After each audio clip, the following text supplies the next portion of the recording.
他们来自不同县市，背着撞球杆走进比赛会场。在比赛场上，瞄准9号球，精准出杆，只为撞出属于自己的光芒。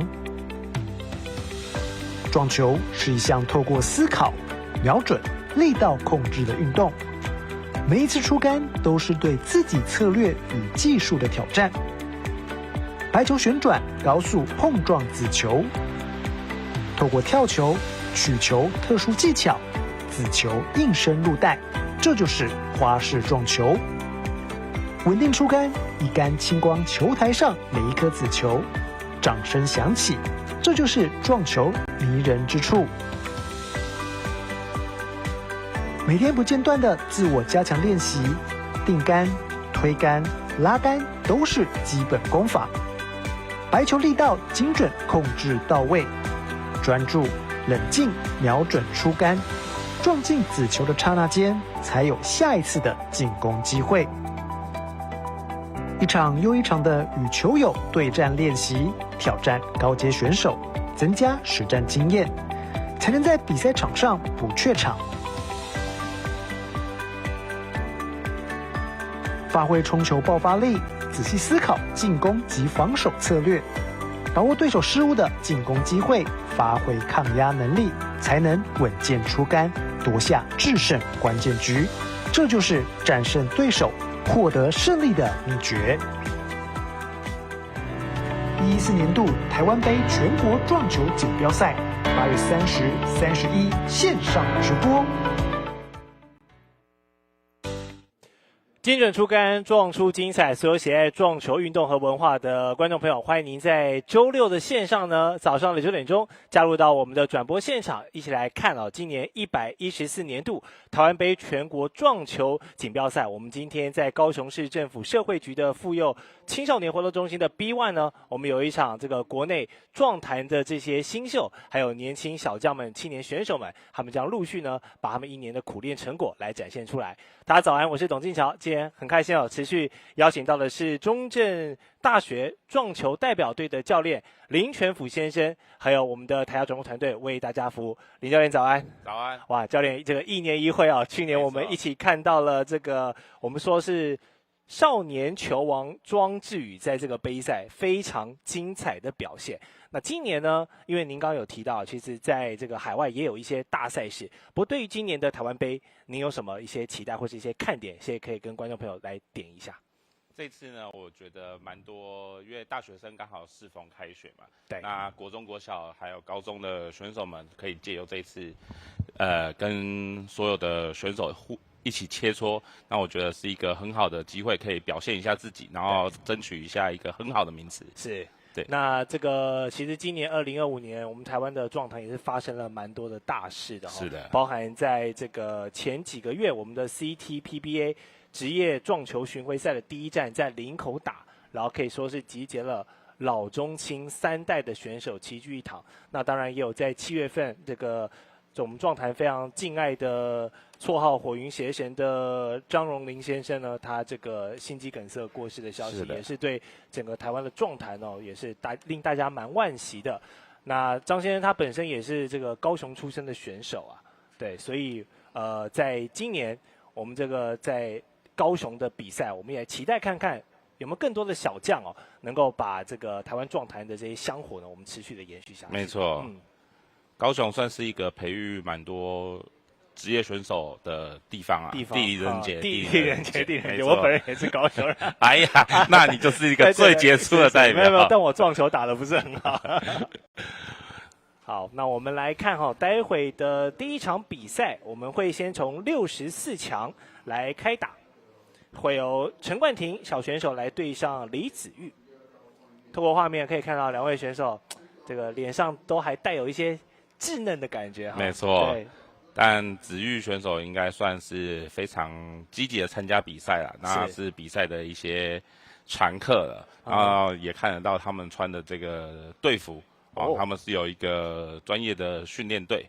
训练队，对，蛮可爱的。这个是用这个8位元像素，然后打一个撞球的。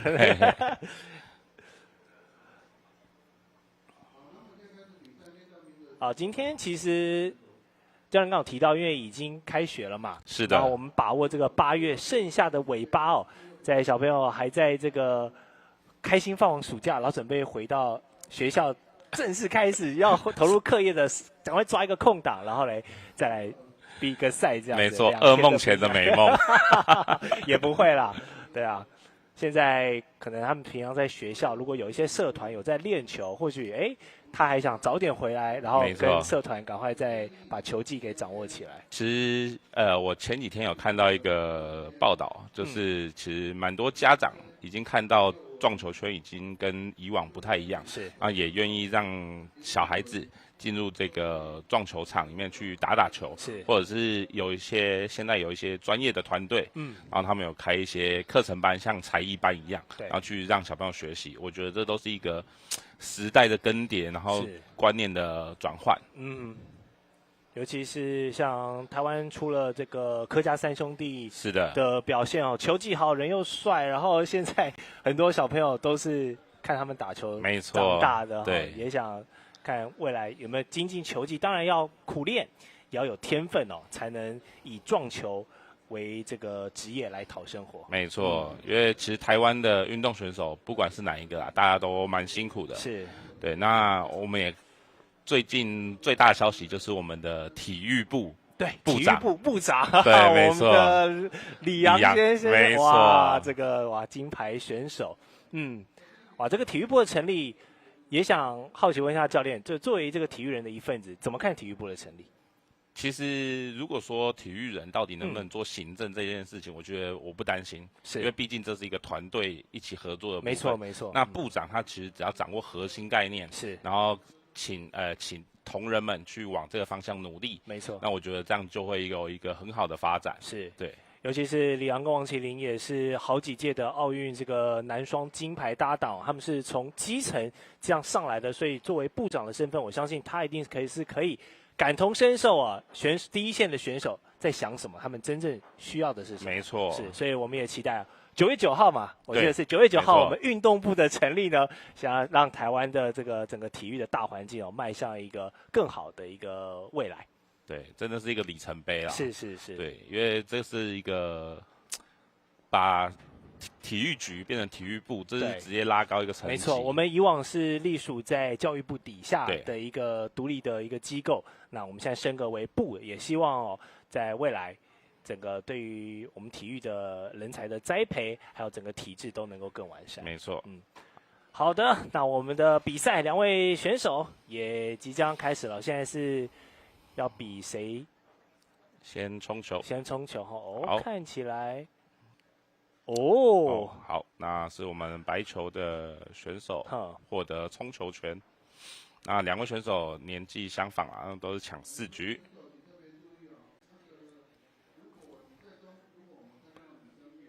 那这次冲球的规则呢，是各位观众有看到画面中有这个上方有看到3条线构成，那这次冲球就是在这个2条直线以及1条横线的中间区域做母球的冲球。是，对，那也是比较接近世界潮流啦。但我们排球的位置跟世界潮流不太一样，因为小朋友的身高不够高 ，OK， 所以我们这次没有让他排到比较高点的地方，我们就是圆点，啊，只是母球就跟世界潮流一样。好了，我们来看一下子玉获得了冲球权，他可以来摆放一下。那我们说9号球，这个黄色的1号必须在第一颗，是的，然后9必须被包在中间，没错，然后其他就可以自由来搭配这样子。那当然每位选手有自己的喜好，然后会来做摆放。它还有一个那个辅助用的那个垫子辅助用垫就是有点像圣诞树垫在下面的那个，对，那就是那个排球纸方便让9颗球紧密相贴。对，这样子待会冲球会比较。去年我记得他们是用框，对，有些人用框，有些人用纸。是的，那纸是比较可以紧密更紧密的排列。对，好的，我们来看一下子玉的冲球有进哦。哇！第一时间白球进中袋，对，犯规了，犯规但中途也进了另外一颗，没有错。但这一个球的话，可能就比较不好处理啦。那我们3号红色的3号球旁边有个7号球，那就看我们冠廷选手要怎么去处理。好，他打一个推杆，但这个位置是不是有点小尴尬，遮到了，非常的可惜。是篮球先，哇，太紧张了，对，太紧张了，哇！小朋友出来比赛哈，刚好也学个经验，真的。就是先想，不用急着，我们没有限时间嘛，没错，对不对？不用急着下杆。其实如果我会紧张的话，我会建议他们平常就自己开自己的社群平台的直播，然后让朋友们看看你平常打球的样子，你自己会比较能适应镜头。对，我刚才算是抖到啊，没错，戳到一下。也许是一个战术啊，故意犯规，然后让对手来处理这个困难球。毕竟2位选手年纪都还轻啊，也都还在这个打磨球技跟这个心理状态的阶段，还没有那么尔虞我诈。是，哇！不过现在冠廷这个蓝色不好处理哦。对，他只能走颗星了。没错。好，哇的2颗星或1颗星都没有解到球。那我们撞球里面有一个连续3次犯规就输掉这一局了。哦，对，那冠廷现在已经连续2次了。哦，所以那他更紧张了呢。所以子玉现在想办法要去再防守一。真的，他这样策略就可以完全变化了。没错。好，因为已经有一条走捷径的路出现了。但其实防守比进攻再困难一点。是。因为进攻蛮直观的，我就看哪个，我就是要打进，然后白球跑到哪里。而防守它太多可以选择，所以有时候对小朋友来说会有选择困难症。对。好，子玉有一些想法，他先观察一下场上的局势哦。其实就应该这样子，先全盘考量一下哈，然后再把球摆好。没错。看看是不是轻轻，他看起来是要打进，还是走一个常规打法。打进之后做到这边的话，那应该是3号来做防守啦，因为他并没有把这个3号做到一个最佳的位置。对，3号是有防到。哦哟，位置不错呢，因为旁边还有对7号咖啡色是，应该是有挡到。母球旁边有咖啡色，然后呢，红球旁边又有9号球，它等于是有2层的保护，没错，很容易造成对方的犯规哦。那子玉就要这一杆就要下得很有智慧了。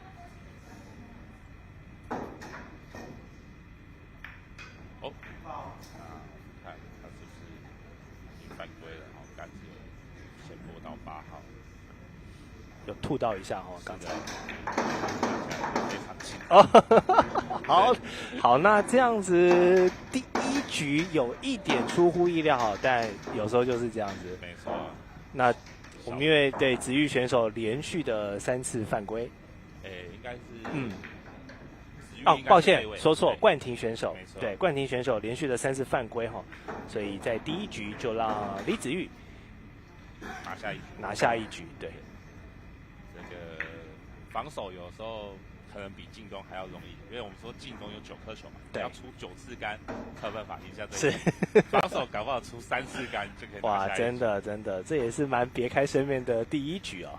但我觉得对于小朋友来说的都是成长，尤其是有时候你还在成长阶段，你能犯的错就尽量犯，然后学这个经验，然后未来随着你的成长哈，到大场面的时候你比较不会，你就可以记住当年的这些经验，对，经验谈。运动心理学里面有一个蛮有趣的现象，就是你越小的承受失败，对，你越到后面越可以成长快。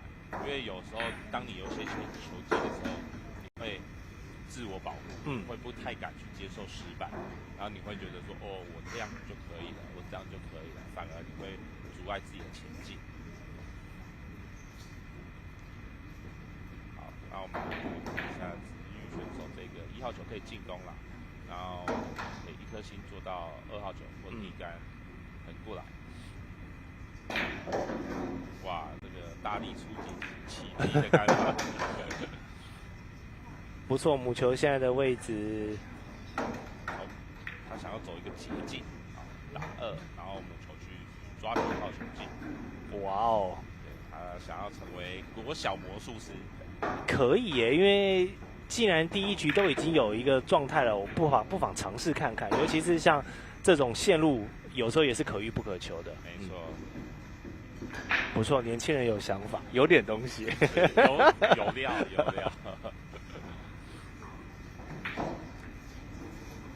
但我觉得冠廷现在就是先稳住自己的心态，是不要慌。没错，尤其是第一局他没有太多这个出杆练手的机会哈。所以感觉像是第一次上转播或者是有这个摄影机在拍的感觉。那我觉得他现在要有点无视这个摄影机，可能会对自己有点帮忙啦。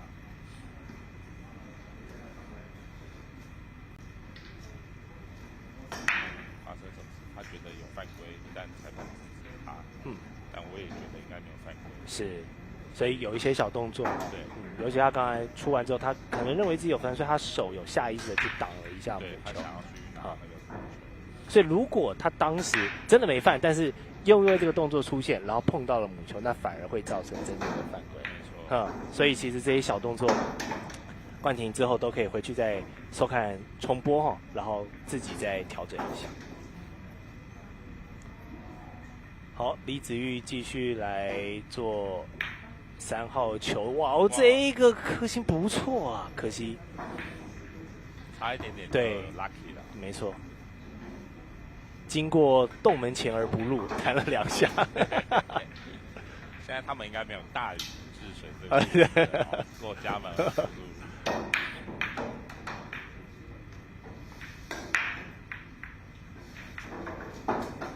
但有时候运气就是这样的，人家说运气跟着实力好。是。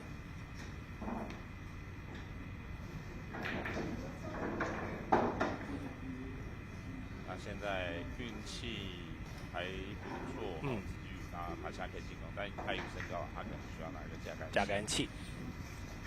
对于这个年龄的选手架杆器使用的稳定度也蛮重要的，尤其是有时候母球的位置比较深，他们这个体格还臂展啊各方面还不够的时候，就还蛮需要用到架杆器。没错。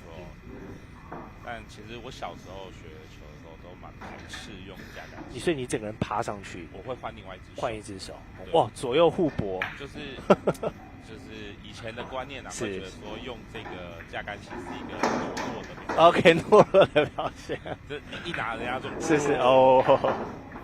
对，所以就会同才之间嘛，你会有压力在。是。好，那至于这颗球应该是要尝试灌球了。没错。那我们来看一下他的灌球。看一下灌球的基本不错，这个基本功不错。好，牵连清掉3、4号，再来要打一颗大局，看一下能否大局为重，没问题。好，那我们看到子玉他是这个魔巧克，他是用磁吸式的，就是他有一个小铁片放在裤子口袋这边。那前天有看到一个新闻，是说，其实每一个运动选手在每次像撞球，它就是一种静态，那它就是每次出手之前有一个仪式感的话，会帮助自己沉稳下来。对，然后就像或者是篮球选手，他每次上场前，他可能会习惯在厕所里面听音乐啊，或是撒个那个眉粉 ，LeBron James 撒个眉粉这样的，安定神的一种概念。是。其实仪式感蛮重要的，就是告诉自己开机了，准备 I'm ready。它那个磁吸巧克是很早以前就有的东西，还算是比较现代的产品。很早以前就有，对，但它只是说早期比较不会使用，是因为放在身边他觉得卡卡的不好看。但是因为现在有出杆现实的问题，所以带在身边这边介绍。是因为有时候有些选手可能放在其他地方这样子。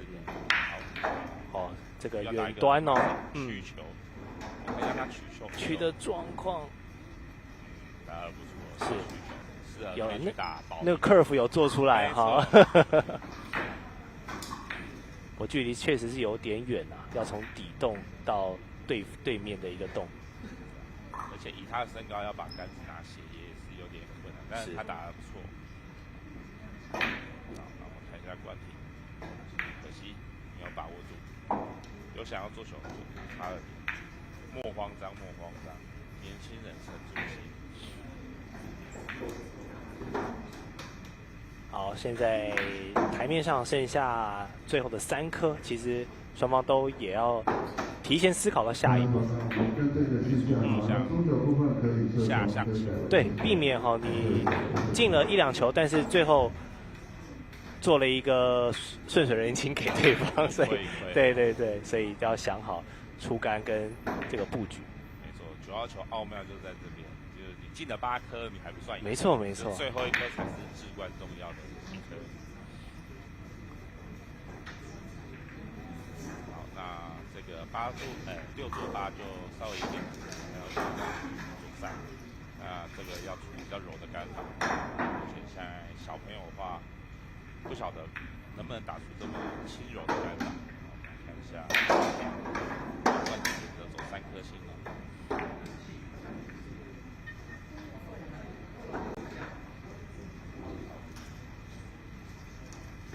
还不错，对3颗星的结果还不错。不过因为8号是贴着颗星哦，这种球，我每次以前在去打撞球，这种球我真的是没办法处理好。你就想着球的边边碰边边，其实有时候就是一个想象力的帮忙，不是你做不到，而是说你的看法不太一样。对，有时候转变一个观念，就会觉得打不出。例如说，有些人有中带恐惧症，对，那我就说你就把它想成底带。是。有些人会有底带恐惧症，我就说那你就把它想象成中带，把它想象成你熟悉的东西。好，我们来现在看一下冠廷9号球的处理。好，哇，没灌进。没错，对，叫冠廷，但对，灌不停。好。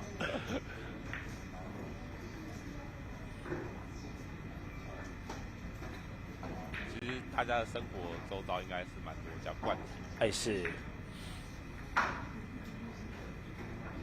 感觉这个台湾的父母取名都是一个时期一个时期的，没错。有一阵子时期的小朋友就会特别多，对，像我转播那么多基层赛事，发现廷啦、豪啦、浩啦这些名字哇，真的出镜率非常的高。没错。对。女生的话应该就是。哎呦，停得住吗？停得住吗？停住了，没问题。哇，有惊无险。那李子玉第1局跟第2局连下2城。没错，看到他这个白球差点进袋，我是就想到前几天有一个高尔夫有一个他在洞口。你说有一只神之苍蝇对苍蝇，哇，太神了！就帮他赚到了一个奖金，真的。当然，高尔夫是在这个户外的运动，然后常常会有一些野生小动物来客串。他们好像在佛罗里达打的时候，常常会有鳄鱼出现。对，就是会树丛的附近。是。不过那个苍蝇真的太神奇了。那个摄影师也很厉害，刚好捕捉到。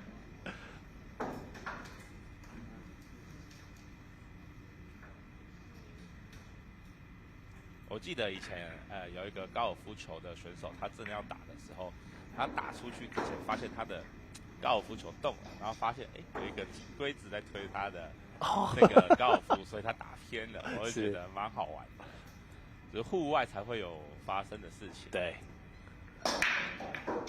然后撞球大部分是室内，那目前比较在户外打的撞球就是菲律宾。菲律宾他们习惯在户外打。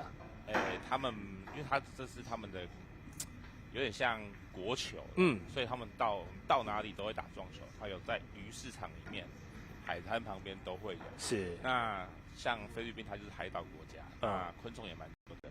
那晚上打的话，灯光打下去都会有很多虫虫在这个球台的附近。对，那个聚光性的感觉。对。然后我就会看到，菲律宾的选手他们也不怕这些白蚁或者是大蚂蚁，有些大蚂蚁很有趋光性，然后他就会边打边去驱赶这些大蚂蚁，然后我觉得不错。蛮好玩的。然后如果有去菲律宾的话，你可以看看很多虫在你旁边打，会不会被干扰？那他们都是就照打，他们也没有被这个东西干扰。我觉得有时候训练这个心情是不错。是。然后在平常菲律宾这样在户外练哈，然后正式比赛都进到冷气房或就感觉有点像那个悟空脱下他的那个手镯一样的，对，重量手镯要好，瞬间功力大增，有点解开封印，对，解开封印的感觉。讲到解开封印，我就想到好久以前有个动漫叫做《鬼神潜鬼》啊，是鬼神童子，好像是鬼神童子。我解开束缚，我还你原形。对，但现在小朋友应该没看过这一部。没看过，他们说在《鬼灭之刃》。哇，说到《鬼灭之刃》，最近这个票房真的是在日本跟台湾都造成轰动啊！教练看了吗？其实我没有看，没有看。我昨天才问我学生说他在演什么。是。他说救妹妹的一个旅行。对。只能问的浓缩下来是这样子啊，对。我还问了有哪些呼吸。是。我说我阿嬷也会，我阿嬷是还在呼吸。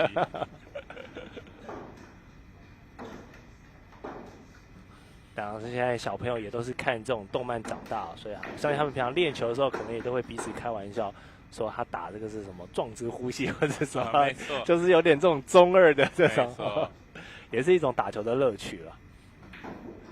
好，香港早期拍的港剧，它就会搭配那个金庸的，它就会有很多龙啊、虎啊，一些武功招式。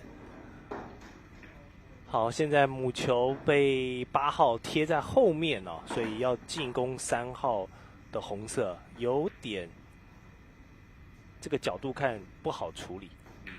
我们摄影机上面看出来，感觉应该是有被挡到。对，所以他可能要走一个反向。没错。他要打出一招亢龙有悔，才有办法解得到。对，好，我们看一下这个多颗星的撞击，哇哦，结果直冲底带。没错，我感觉他有点不知道要打哪里，那先出杆再说。一样，对，出杆可以再缓一点哈。对，可以给对手再防守一杆的机会看看。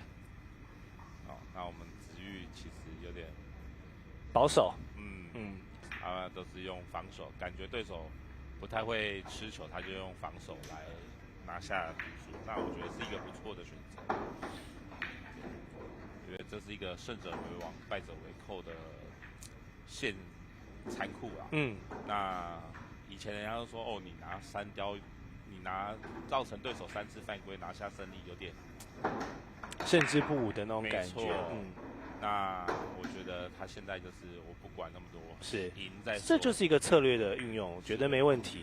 就跟篮球场上，如果对方的中锋很厉害，你就是要想办法讲一些垃圾话激怒他。你看现在冠廷又出现了，差不多的感觉。所以子玉，因为我们主播台不在这个桌边，但我相信他们在场上2个人他已经观察到一些状况的出现，所以你看。4局里面有2局是靠防守拿下的，对方的落点铺路的太快了，真的。好，所以冠廷这个回去再修炼一下耐心呼吸，好吧？除了出杆的时候可以再慢一点。没错，其实颗星这些东西是可以用数学算出来的，但小朋友可能就不太愿意想要学这么繁杂的数学。是，对啊，如果学得好的话，解球就没烦恼。是，当然可能他们在平常自己的这个生活圈，可能在撞球的实力上面，可能都是不错的，才会在对于这门运动产生兴趣，进而来报名比赛。但我觉得报名比赛的好处是，你可以见识到人外有人，天外有天。这次的经验，你可以再好好学习，然后呢，回去再针对自己的不足做加强。我们有时候说，人活在自己的同温层都会觉得够了，但是出来比赛才知道，还远远不够。没错，对。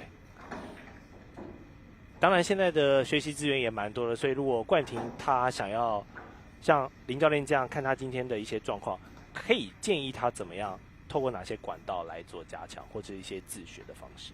我觉得心态先搞定好，其实学什么东西都很先把心态端正。对，那他现在是比较容易紧张啊。那我觉得他如果能先克服他自己紧张的情绪的话，在场上的发挥就会比较稳定一点点。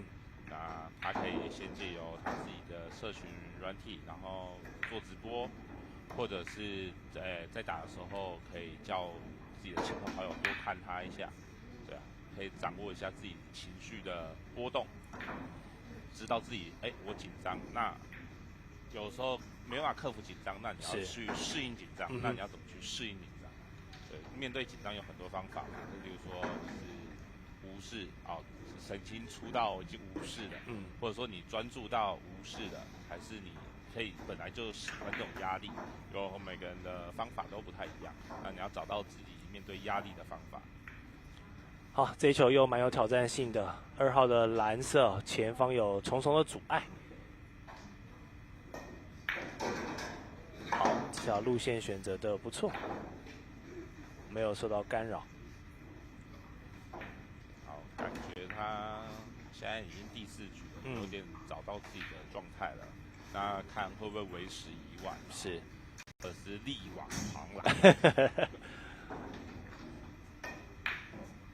有时候可能前面想太多了，那已经是第4局了，就杆数跟球数都在慢慢减少，就把握好每一杆，不要让自己的每一杆出去之后有后悔的感觉。那我觉得对于这次来出赛，冠廷就有一个基本保底的收获了。没错，输不可耻啊，要回去知道自己输在哪里会比较重要。对。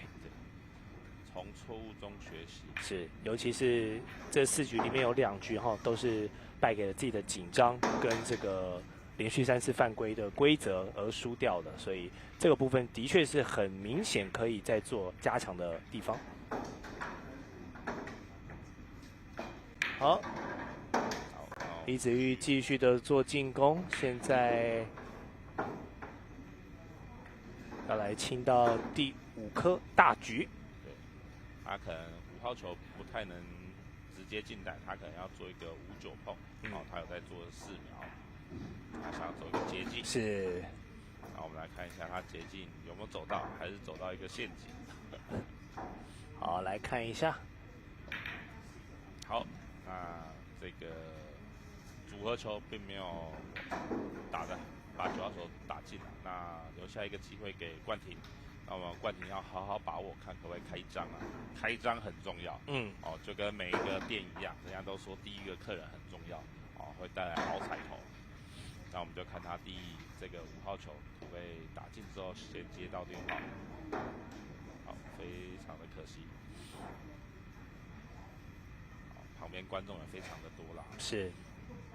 那他自己的朋友还有对手的朋友都在旁边观看，那其实是压力蛮大，尤其是你认识人在旁边看，感觉压力又更大一点。但我觉得这也是成长之路上你必须要学习的哈。那当然也是协会办比赛的这个用意啦，就是让这些平常都是自己在自己生活圈练习的这些选手们，然后可以透过我们的转播，让更多人认识他们，然后呢，也可以透过这样在镜头啊有观众的压力下，哎呀，你看没有顶住压力，没错。但我觉得应该是身高的问题，是差了一点。人家说啦啦队，有到底是帮你加油的，拉垮你的。像我跟我们朋友有时候在打球，我们当然心中是希望帮他加油啊，但嘴上就是饶不得他。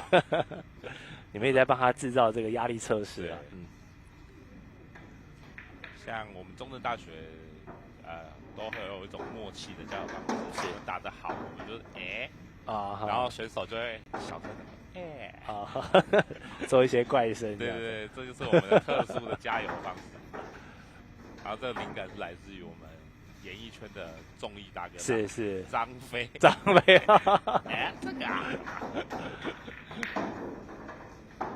这个打得不错哦，那剩下的大家可以稳稳的把握最后时机。陈冠廷选手今天在64强赛状况比较多的情况下，看看能不能好好把握住最后的2颗。像林教练说到，先开张。没错，一个一个来。好，这个位置稍微有点距离近，对，距离蛮近的哈。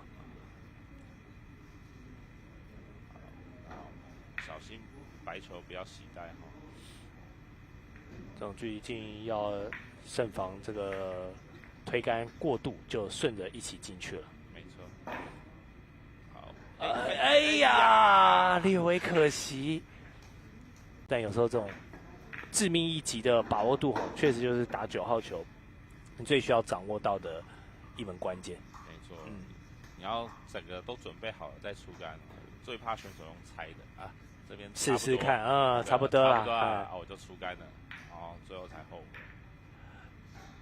悔。也一样，两个人，结果哎呀，哇哦，运气还不错，停了一下，哇，几乎再来一个苍蝇，我跟你讲就掉下去了。这个球桌上最遥远的距离，对角线。哇塞，哎，这也蛮危险的呢，其实。对。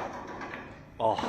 最后这个定杆还可以了哈，定的还不错。好，我们恭喜陈冠廷，在两人最后这个抢9号的情况下，都出现了一些蛮惊险的状况，最后由落后的陈冠廷哦拿下了这一局，在以0-3的落后情况下，总算是扳回了一城，对，开张了，开张很，看看他会不会因此转运哦。没错，我反攻的号角，反攻的号角响起了嘛？对。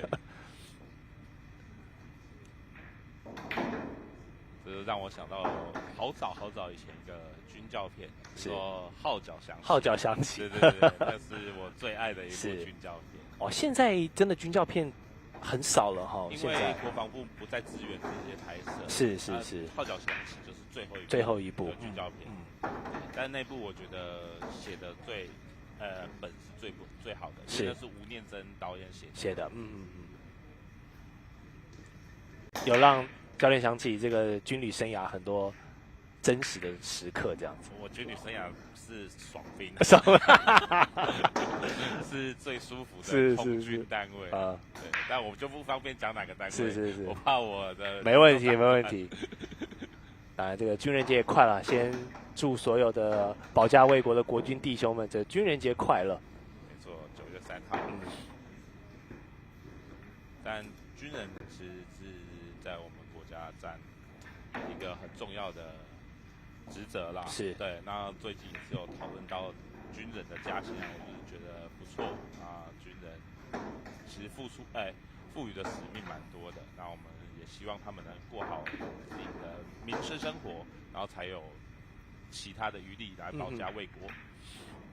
好，那我们子玉一如既往的使用了防守策略。是。好，那这个应该是一个很好跳球的，那冠廷应该会选择跳球。来考验一下跳球技巧哈。没有折到，那是直接可以打。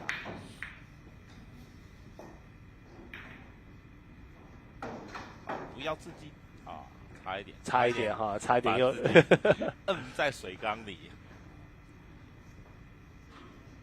好，现在两位选手都在努力的想办法对1号球做一些想法。没错，这应该是一个蛮焦灼的局面啦，因为我们看到画面左下角236是这样在拖拉。对，大集团现在都集中在左下这一块。那我们看小选手们怎么去处理这个1号。可能有人会想要进攻做一个236，再做一个236碰啦。那也有可能不想进攻，觉得这个 key 组合球不好处理。哎呦，继续来埋陷阱。没错，他可能看到冠廷没有这个跳杆了，所以他一直选择做防守。是，有时候冠廷要把跳杆组起来。哎呦，所以他刚刚一直做防守，就是看对手好像没有跳杆的感觉。原来我藏了一招。没错。不过跳杆确实是蛮这个需要点技巧的哈，是的，比较高级的技术。我们来看一下冠廷的跳杆怎么样。而且现在设备都蛮新颖的。哎呀，没有跳起来。现在科技越来越好，那我们装备也越来越多。像我早期打球，可能就只有打杆，对，冲杆，然后跳杆。现在跳杆就有分长跳杆，然后踩起来又变短跳杆。是，对。随着科技的进步，这个材料的进化哈。没错，现在看到很多选手都拿黑色的，那就是一个碳纤维做的，是，对，卡泵杆，没错，有很多这个体育器材也是用卡泵，例如说，弓箭，或网球拍，都已经有用这个卡泵了。哇，连续的埋陷阱哦。没错。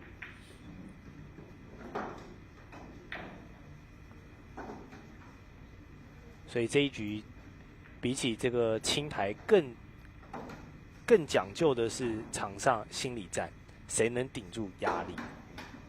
但这颗不好处理，不好处理，不好处理。因为以他现在能想到的路线都有点被封死了。对，这个球好的路线的话，可能要稍微下别的杆法啦。这个可能要我看看，也没什么好路。是，这可能要故意可能要把球形打散了，不要让他再等一下好防守你。这个可能要故意犯规。如果是我的话，我应该会把画面左上角那3颗全部都打散。打散。对啊，就是以防待会子玉在防守一杆。是，左上角猜到了7号。灰色的。哦，抱歉，6号。没事。好，那我们看子玉应该还是会选择防守。对，因为或者是把1号打进，用2号防守，看他怎么想。这一颗下球很关键哦，因为现在对方已经2犯在身了。没错，连续2犯。看来子玉是很想用2号球去做防守所以他1号应该是会打进，然后靠近2号球。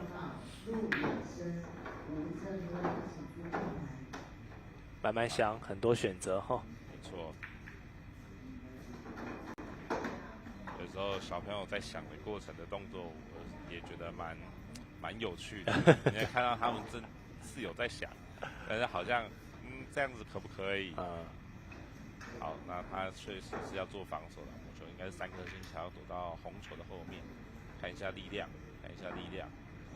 有吗？有不错，哇，这个还不错，是有控制好，然后母球有躲在3号后面。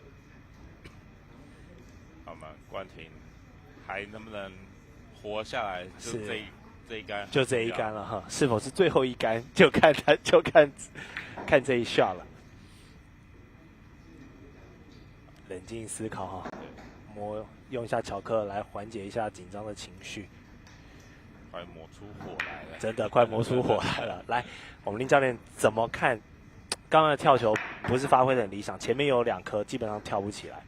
这个还有怎么样的解法？打个曲球，这个白球可以从2号跟8号中间穿过，然后碰到右上角的颗星之后再反弹。碰到1号球是。但如果不行的话，那就可能要用小跳球再加那个曲球，跳球加曲球是结合。好，他是要走一个没有犹豫了一下哈，他如果要解这边的话，他想走一个反向撞颗星。面比较小，就是犯规的机会比较大，因为6号挡住1号球的一半，然后你又打到1号球的右边的话，母球又有携带的风险。然后8号也微微的挡到。好的，年轻人就是要有很多学习试错的机会哈。最后陈冠廷选择走反底带的颗星撞击，但是没有办法命中到1号球，直入到底带。底带也把他的胜利送给了李子玉。我们恭喜李子玉，靠着策略，这场64强赛不能说兵不血刃，但是算是笑里藏刀的收下了胜利。没错，他策略运用的非常，对手的弱点很快就暴露了。没错，他就往死里打。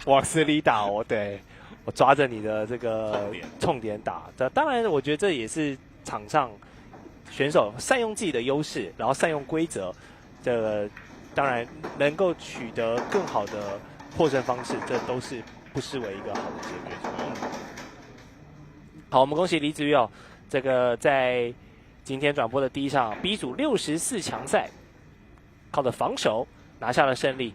那我们待会再回到114年全国撞球锦标赛的现场，我们看看会不会有更多小选手今天呢能够像他一样来发挥自己的策略。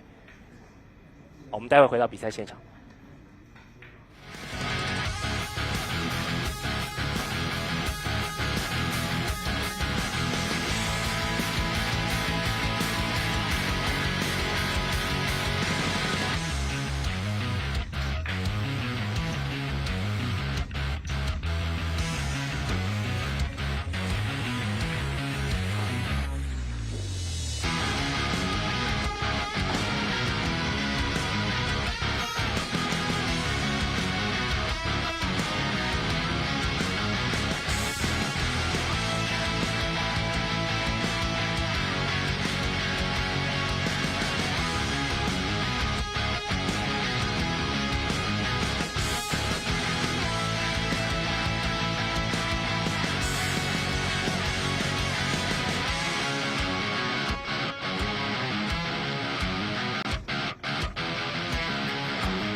赶在8月底的最后2天，6日，我们齐聚在高雄市政府社会局妇幼青少年活动中心的 B1， 进行的是114年全国撞球锦标赛可以说是一个培养国内撞球幼苗还有青年选手们的一个很棒的舞台。现在进行到的是 A 组的64强，由黄宇庆选手对上李博勋选手。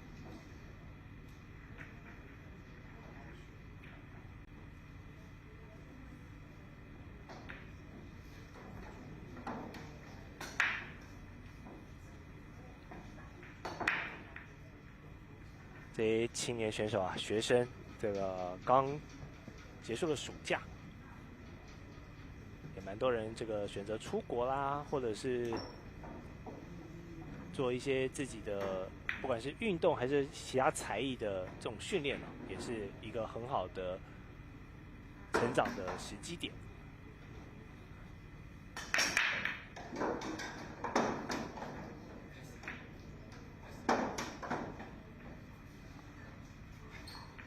好，冲球顺利把1号球给冲进。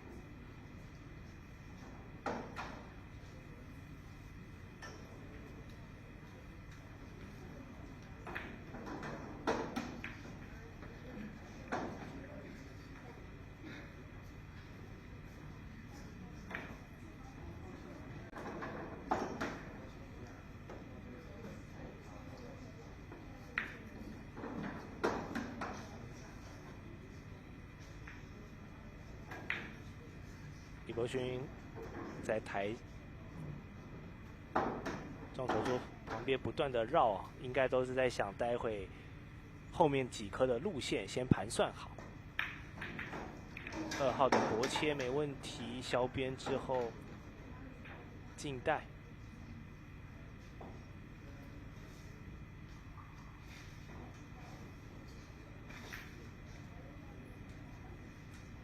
3号红色的位置跟母球比较近一些，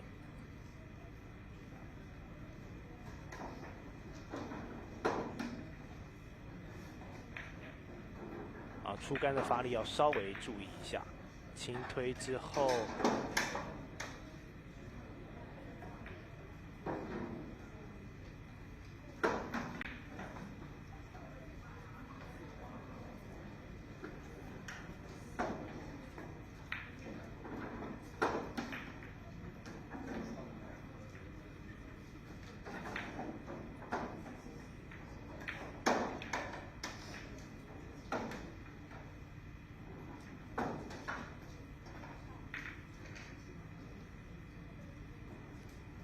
冲球之后的球型对于李博勋的发挥是他喜欢的样子。所以现在已经连续解决了4颗球，对5号球做进攻，选择出动架杆器，因为在桌台比较远端的位置，这一球切的角度不够大。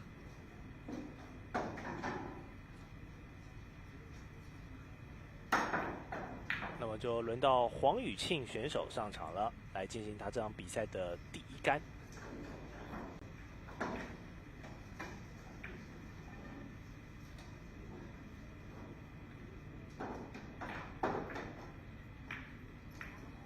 哎呀，相当的可惜哦，停在了袋口。通常这种杆停在袋口，教练觉得是可能刚刚哪一个部分可以再做修正，力道还是应该是瞄准的点，瞄准点太大略了，不够精细，不够精细，对，细节处理的不够好。其实我们说这个，我们在看撞球的瞄准线的时候，其实你看桌上不是有很多线吗？对，其实你的瞄准线就应该要像那条白线一样那么细。那有些人瞄准线会像小拇指那么长，那就不行了。是，所以还是精细度的问题。是的，对，那这要久而久之的去训练啊。那你越早去提醒自己说，我就是要看到这么细致的话，进步就会越来越快。其实像欧洲选手，他们为什么会进步那么快，就是他们强调基本动作，然后对于你的瞄准线，他们都希望说可以瞄到最准。然后你可以看到线有多细。那他们有做一个实验，他们是做在白纸上点2个点，然后这2个点大概是相隔距离0.5公分，是，然后把这个离你越来越远到你把这2点看成1个点的时候，然后你就可以知道自己看多远的时候会发生失误，是，然后只要超过这个距离，你就要开始要想一些自己的方法去瞄得到这个最准的地方。那其实欧洲他们都有蛮科学的方式啊。那我有看他们这叫分辨率。分辨率，对，就是你可不可以把2点分辨成它是2个点，而不是看成1个点。是。听教练讲，有点像我们以前在打65K2调那个瞄准距的时候，也是要慢慢调，然后调到你的瞄准距跟你击中的点这个合而为一的时候，对，才是真的你眼睛看出去的状态。但你年纪蛮轻的，你打高中是65K2，我高中是那个我忘记了是不是65K2，是比较老式的。好，最后的9号球被李博勋给完成，率先拿下第一局。博勋蛮有这个寒心的感觉啊。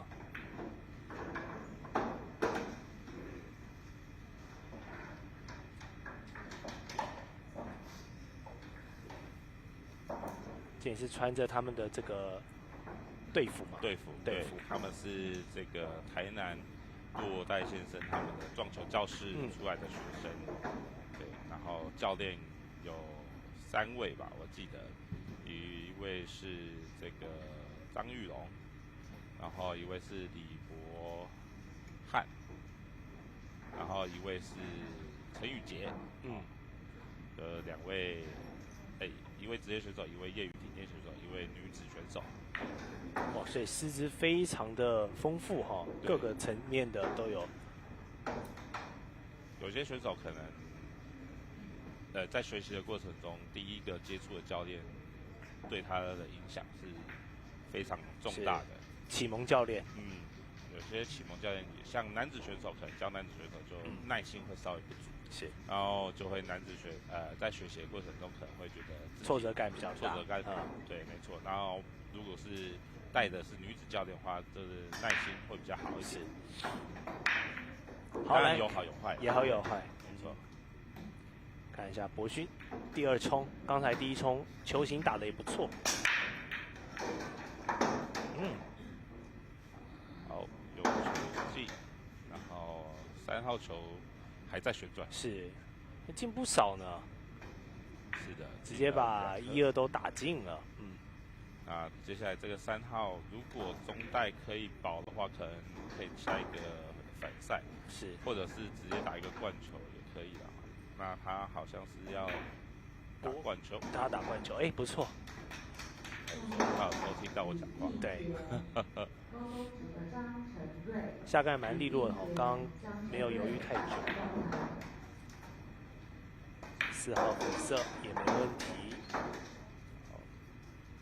那我们可以看到，他们师出同个门，师出同门，但战术的运用就不太一样。对，子玉走防守派，然后博勋就进攻派。是。但博勋看体格上年龄应该是比子玉再长一点，然后一些基本功的把握，我觉得看起来也是更再稳一些。没错，对，尤其是力量。是，我们撞球最后打的3个难度嘛，一个是下赛，第二个是力量，第3个就决策。那力量的话，我觉得应该是3难里最难的。因为你每天肌肉的感觉也不一样，然后球台也不一样，那球种、气候、潮湿度都不一样，所以你对力量的感觉要非常的敏锐。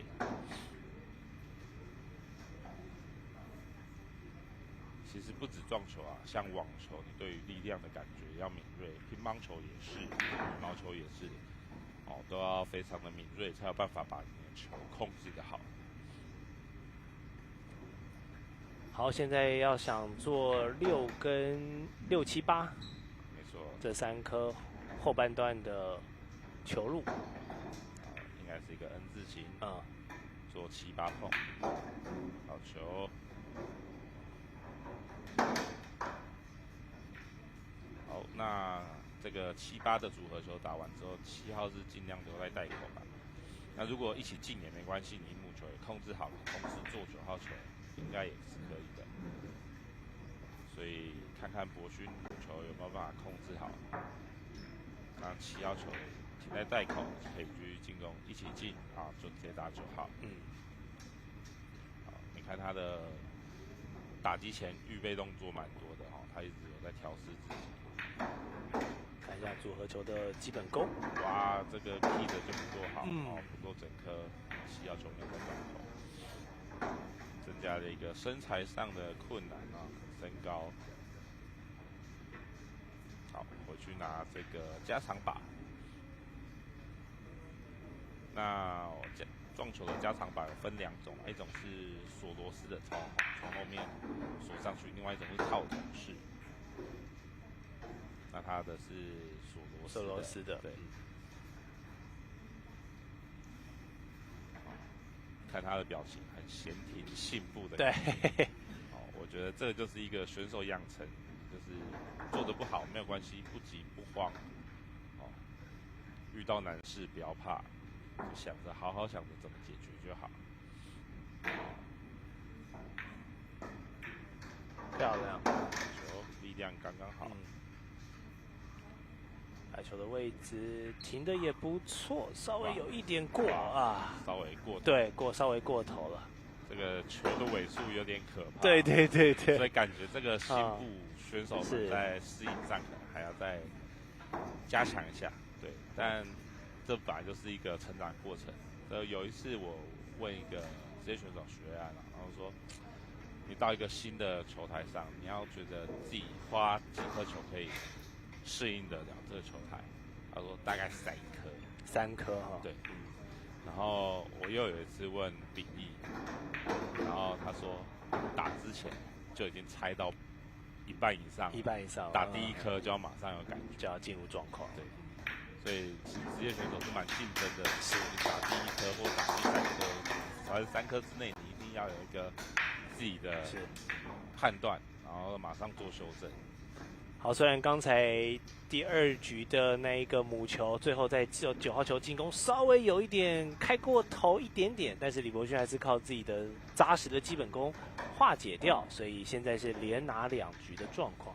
没错，这个落袋先生出来的选手都蛮厉害的，都有自己一套的方式啊，有人用防守，还有人用进攻，然后进攻处理的不好，还有办法修正能力。对，目前看起来李博勋的基本功各方面都还不错。没错。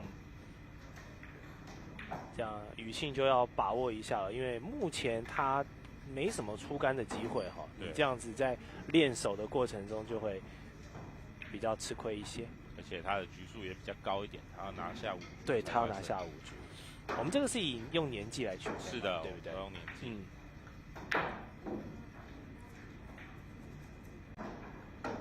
来，再看一下李博勋的冲球，可不可以连3冲哦？都直接打1号人哇，这一次稍微进了其他。对，但6号球可能有点阻碍到我们继续进攻1号球，他可能要选择一个 push， 把白球推到桌上的任意位置，但一定要记得跟裁判说，没有说就可能犯规了。他应该会选择 push。讲到 push 这个是蛮有趣的啦，其实有蛮多国外选手来，然后某一个国家选手在跟裁判讲 push 的时候，他这样，然后就很小声，对，裁判也不知道到底你有没有喊 push。对，那有时候国外有些选手会喜欢用一些小技巧去赚得他的利益，然后说，我打出去，然后其实我没有喊，还是我有喊，自己裁判要再确认。对，哇，这个准度不错。虽然被拿了2局，但黄宇俊在这个第3局总算是有一个比较好的发挥机会。现在全部的球都是在左半边，没错。所以在路线上要设定一下哦。好，那他2号球应该是会选择一个薄球拉杆，还是选择防守那他刚刚一定有偷看子瑜的比赛。来看看，以其人之道还治其人之身用防守来对付同一个俱乐部的人，这个博勋会怎么来处理？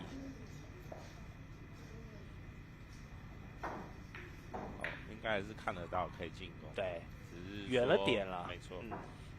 但年轻人眼睛就是好，看不到，他选择用勾的。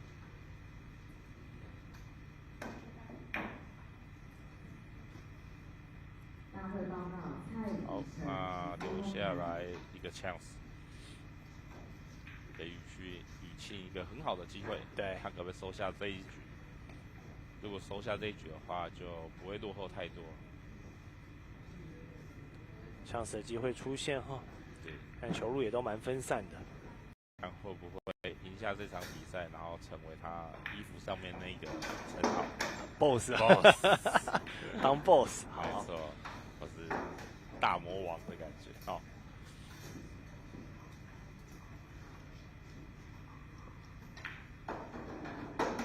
挂球稍微有点身材球，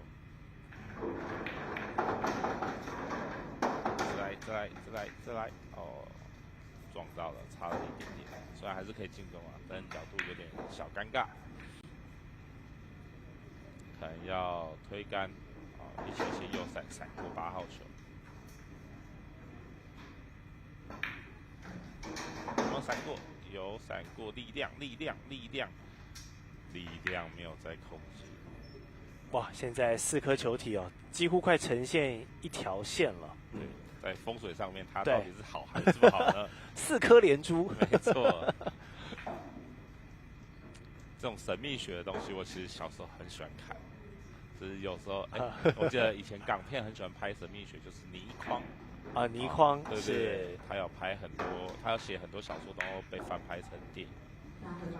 我记得还有一个是去寻找佛教的龙珠，结果那个龙珠是外星电脑，我觉得也不错看。哇，一次进了2颗这神来一笔呀！哇，这一杆神来一笔没错，留下了9号球，是位置做的也非常的漂亮。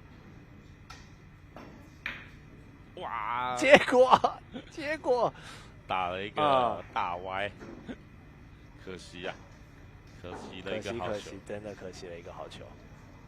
但李博勋能不能把这个礼给收下呢？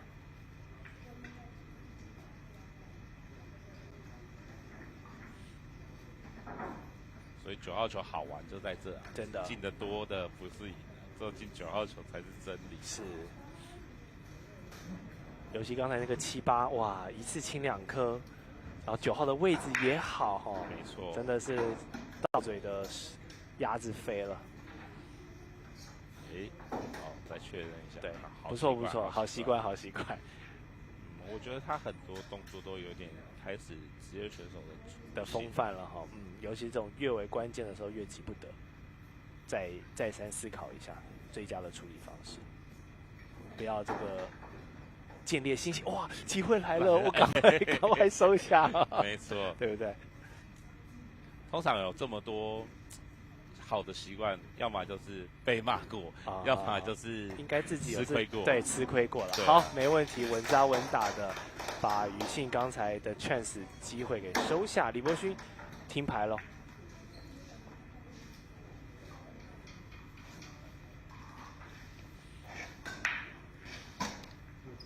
哦，镜头晃了一下，让我想起前几天在宜兰附近发生的地震，教练有感受到吗？没有，因为我们前几天嘉义有地震，嘉义有地震，但我有看到这个新闻。是。然后还有一个一直被一个新闻被洗版，就是那个去汤姆熊。汤姆熊，地震掉了很多代币下来。对。我想说，这个好事怎么都轮不到我身上？是，不过说到撞球运动，其实对于地震也是蛮敏感的。如果有大一点的幅度，你看桌上那个球就已经在晃动。对，其实我们裁判有一个守则啦，就是如果球因为地震晃动改变的位置，裁判是有权把它恢复到原状。是，因为这是不可抗的因素。没错。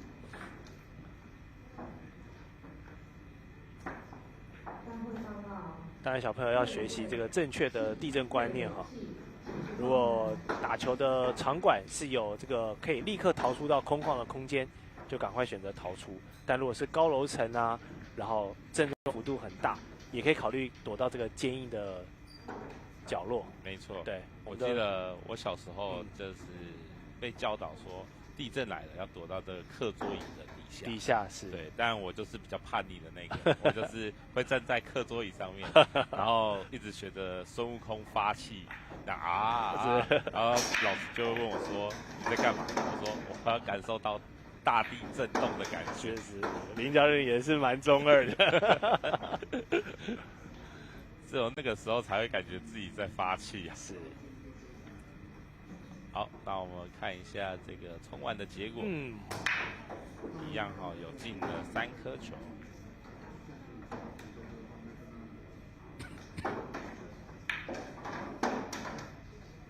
远端掉2号球没问题，继续来做连线。现在每颗球的位置也都散得蛮开的。没错，他打完3号之后打4号，轻推就好。那我会建议他去看一下4号的角度啦。那他没有走过去看的话，那就可能他感觉位置还不错。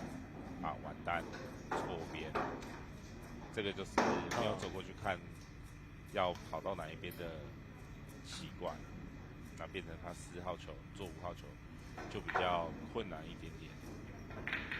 所以他刚才3号，教练觉得他应该要把母球做到什么位置会更再往前推，再往前推到发球线左右，这样打完4号做5号总带是比较容易一点、轻松一点。我以前学球的时候，教练都跟我说，你打底带可以不去看，但打中带一定要去看，因为中带错边就会变得很复杂。对。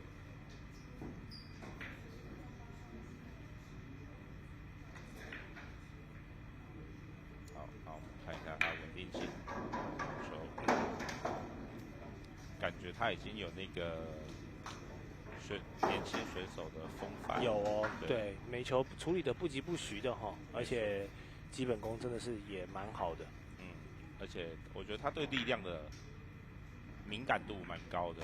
对，你看他这颗球控制的力量很好，以他这年纪做到这样子，就算蛮厉害的。对，李伯勋选手相当不错，现在完全是最后1颗球了。在这一场64强赛来说，算是没有给黄宇信任何什么发挥的机会跟反击的机会。好的，最后这个9号球陆代以4-0的完封哦，拿下了晋级的门票。那黄宇勋选手就比较可惜，他刚才的那个7、8颗的 combo ball， 9号没有把握住，也为这场比赛埋下了一个败因呢。没错。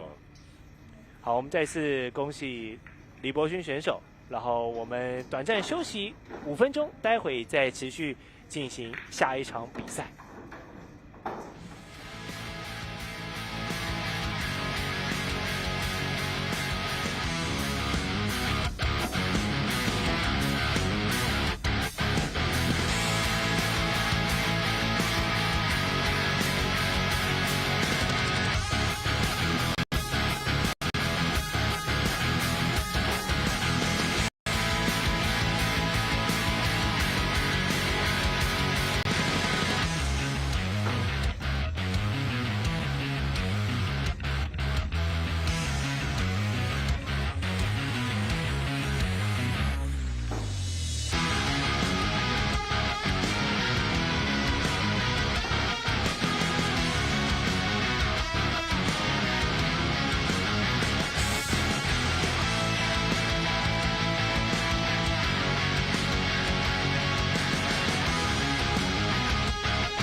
常的报告，邱玉志、林伟胜，请自控台。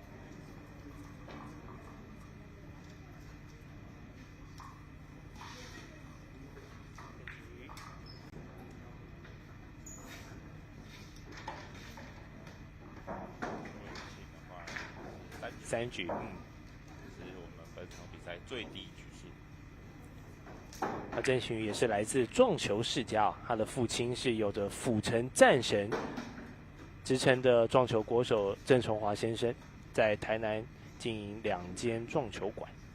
没错，对。那我们成功大学也是在他的球馆做练习。哦，对。所以算是府城的这个台南撞球的，算是也是一个大 boss。嗯。哇哦，这个冲球蛮有 power 的哦。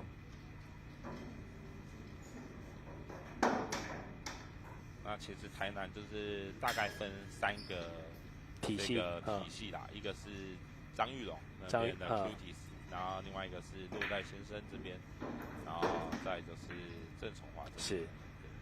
所以这一场也算是一个台南内战了。没错。对，我们落袋先生帮出场的第3位小选手魏伟庆，稍早他的这个同门师兄弟啊，李子玉跟李博勋都拿下了胜利。没错。所以看一下我们落袋先生帮可不可以拉3。拉3，没错。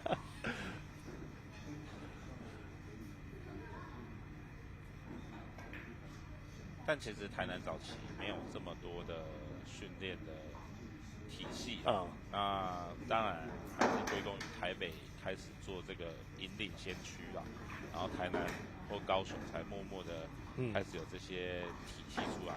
有的是重球馆，然后有的是自己一个体系跟球馆配合，有些是本来就是学校的这个社团。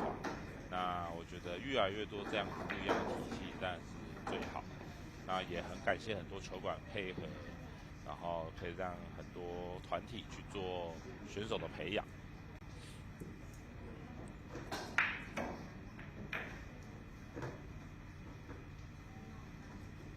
其实我觉得现在有越来越多这些体系也归功于这个很大一个政策就是说撞球馆禁烟。禁烟好，这样让小朋友才可以进去这个球馆里面好好的学习，家长才也会比较愿意让他们去了。对，其实我听过这个会长撞球总会的会长说过，其实他很早以前就很想要去推这个无烟撞球馆。对，但是因为每个球馆都有一个利益上的考量，就是说，我如果推无烟，客人会不会不来？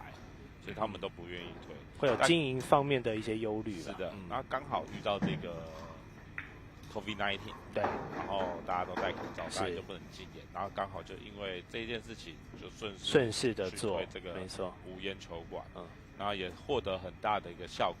然后你也看到很多家长愿意带小朋友去球馆，是对，所以这算是一个很好的革新呐。那也因祸得福。那如果没有 COVID-19， 台湾这一条无烟球馆路可能还要走很远。是，所以撞球其实比可能网咖要推无烟化，当时来说更难哦。更难啊，因为台湾的这个社会，吸烟人口算蛮多的，但没有像中国那么多了。但台湾吸烟人口蛮多的，那在球馆里面这样的人也是蛮多的。那你要让这些瘾君子们不边抽烟边打球，也是蛮困难的。是，但他已经养成这个习惯，你不让他抽，他球技发挥不出来。是的，所以要推这个无烟球馆，球馆都有一个畏惧的感觉，说我会不会因为做这件事情损失了我客源？对，所以大家都不敢走第一步。但是一到这个行政命令下来，所有球馆都不能抽烟，哇，那大家就不会怕自己的客人跑到别的球馆，因为就是变成所有人都这样子。对，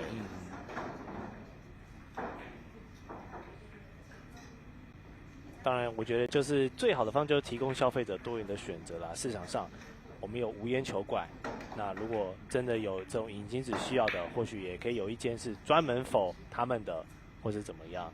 可能现在的法规没有办法，有点难哈。对啊，因为其实我们台湾有一个董事基金会嘛，那他就是一直在把瘾君子的这些可以抽烟的地方去限缩。那当然是一件好事啊，这吸烟本来就是危害健康。那我们如果不要让这些人，当然我们最终是希望抽烟的人口少。然后如果没有办法减少，那当然就是让抽烟的人不要去影响不抽烟的人是最好的。哎呦，这是 lucky 哦。对啊，而且哇，位置非常甜，哇，机会来了 ，chance 来了，神来一笔的 lucky。好，郑晴瑜也把握住哦，郭伟信也只能苦笑，对，也只能苦笑。撞球之神在第一局眷顾了我们的女子选手。其实我刚刚看郭伟信笑，我还说，对手得分也太在笑啊！哦，没有，他就是尴尬一笑。是。当然，因为郑晴瑜年纪的关系哈，所以要多拿一局。他现在这一局回来，双方也还是回到要各拿3局的一个基准线上。没错。对，所以比赛都还有悬念。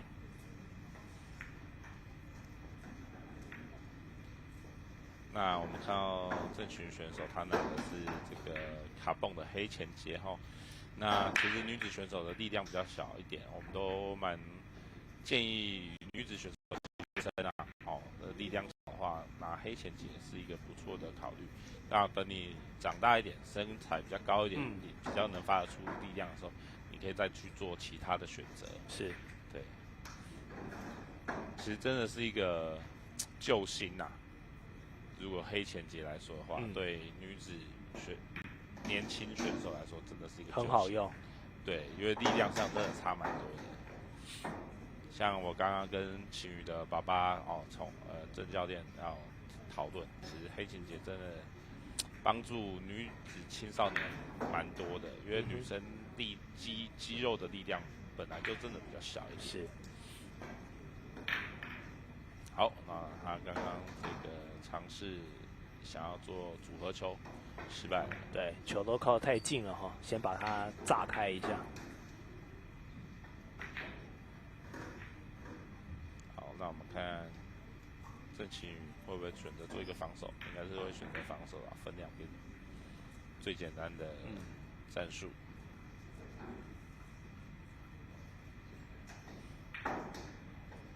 他穿了一个原子小金刚衣服，但我想他应该是没看过原子小金刚这个卡通，是很妙啊！现在都流行复古风，但他们也不知道这个东西那时候在红什么，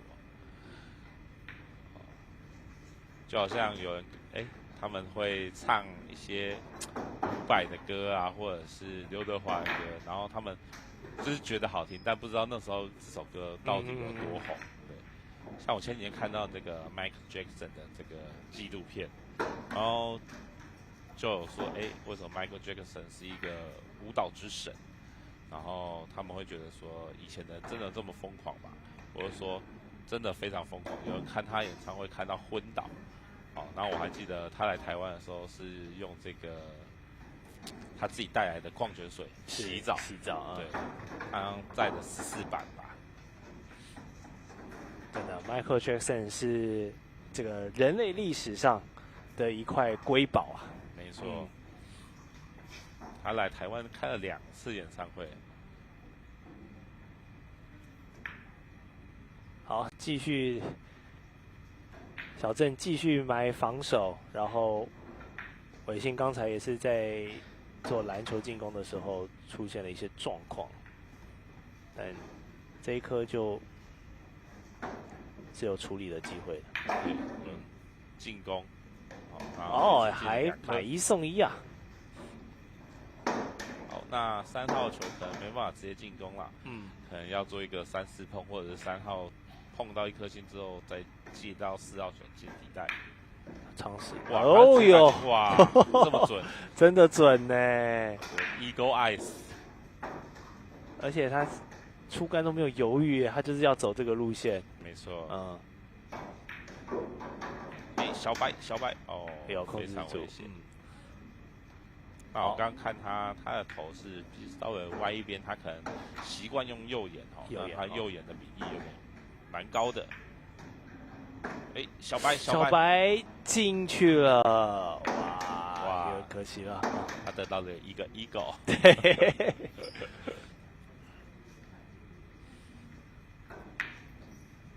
好，那曾晴瑜的机会来喽。没错，好好的想一对想。7、8，怎么样稳扎稳打收下最后的3颗哈？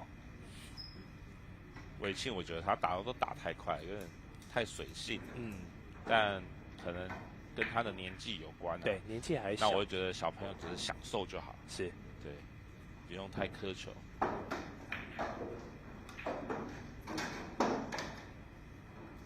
好，做得不错。这个只要在8号做一个定杆，应该就很漂亮了。好，哦，顺走，拉杆闪过，有没有闪过？哎，贴的有点近。好，还行，还行哈。哦，这角度可以，相信他的功力。没错，他只要爸爸不在旁边看，他都可以打进。好，轻推没问题。郑晴瑜连下2局哈，伟庆稍微可惜了一点。小白球的入袋之后，让郑晴瑜出现了自由球的机会，最后连收下3颗，拿下这场比赛的第2局。没错，我们刚刚镜头也有带到了哦，这次比赛最大的团体还是我们高雄在地的光华国中。哦，看到一个水蓝色衣服，是去年我们也有转播到他们蛮多小选手的比赛。对，他们真的是高雄的孕育选手之地啊。是，那也配合这个我们的升学制度啦。其实国中要升到高中，有很多学校会看你在校成绩啊、你的才艺啊，在你的推甄上面有没有办法做加分。哦，他们现在说这叫什么？学习历程啊，要做学习历程。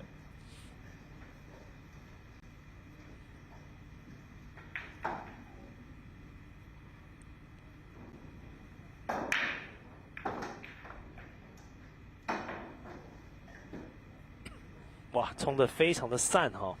没错，以女子选手来说的话，那这个力量使用的非常的好。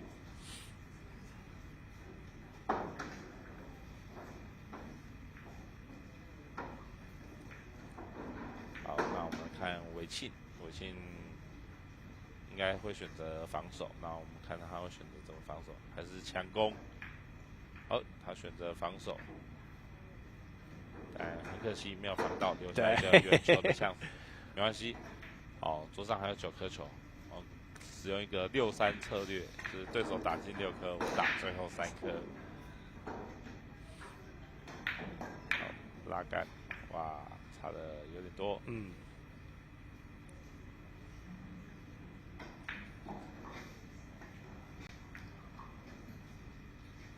那留下一个1号球的chance。那我们刚刚可以看到，这个晴瑜他拿的球杆后节应该是 Southwest， 就是撞球杆4大名杆之一啦。对，只是他前节装的不是木杆，那他后节就是我们4大名杆之一的厂牌。就是配合自己的手感做一个拼装。没错。当然，家里经营球馆，我相信他对于杆的这个使用成本，因为一般选手可能要试到那么多杆，可能没办法，因为有着这个家庭的渊源他可以好好的在这种杆海里面找出一个最合适自己的武器。没错，千金难买顺手杆。就是让我想到了就是 RPG 的游戏 ，RPG， 例如说有一个武器可以让各种职业都加10。是，但是总是会有某一个武器，就是可以让单独某个职业加30。是，那是专武。对。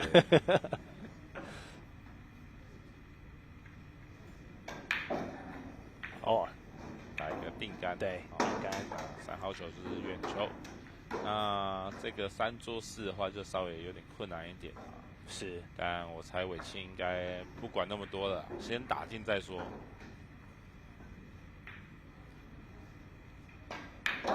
好，看一下滚动的位置还不错哦。没错。但这个4做5就有点困难了。如果打中带的话，母球可能会去敲到8号，或者是闪不过8号。如果闪过8号的话，可能需要一点点顺杆，或者他在选底带，他在看，对，他在看中带或底带。打底带是比较好做球啦，那他有可能会选择打底带。好，他看一下他的路线，没有，他打中带，还是撞到8号，但运气很好，母球碰到球回来，他刚一次进3颗。对啊，很补的一击。但是关键还是看谁能够把最后那个9号给打进去才是。对，但他刚刚这一次进3颗实在是太厉害了，应该是今天可以截录到最多的。好，我们先请我们的这个 AD 把这个精彩好球先片段录下来，看看是不是今天转播到的一杆收获数最多的一个 shot。没错，还可以剪成明年的那个预告片用。没错。哇，好，魏伟庆不错哦。我们刚刚有看到预告片嘛，就是去年的冠军得主庄智宇嘛。那明年的预告片就可以是魏伟庆一杆进3颗。哇，这个结果可惜。还好母球有打带跑跑到一个很远的地方，跑得蛮远的。好，我们看会不会带一个强攻呢？没有想法就是强攻了哦。Lucky 吗？真的吗？真的吗？哎呀，幸运女神又眷顾他一次。哇，今天是他的局啊！没错，不要找他赌任何东西，千万不要。简瑜今天这个比赛完也可以考虑去买一张乐透啊。他好像还没满18。但可以，他买完，我买完之后请他，帮我摸一摸，对，或者是请他来选点号码。哇，今天真的是非常的 lucky 啊！没错。有没有想说2人会在针对9号球来做一些布局，就没想到滚着就往中带去了。没错。今天他已经被眷顾2次了。是。好，我也好希望有这种感觉。有啦，这个林教练这么长的打球生涯，一定会有让你真的觉得说哇，真的是天助我也的时刻。当然是希望多一点。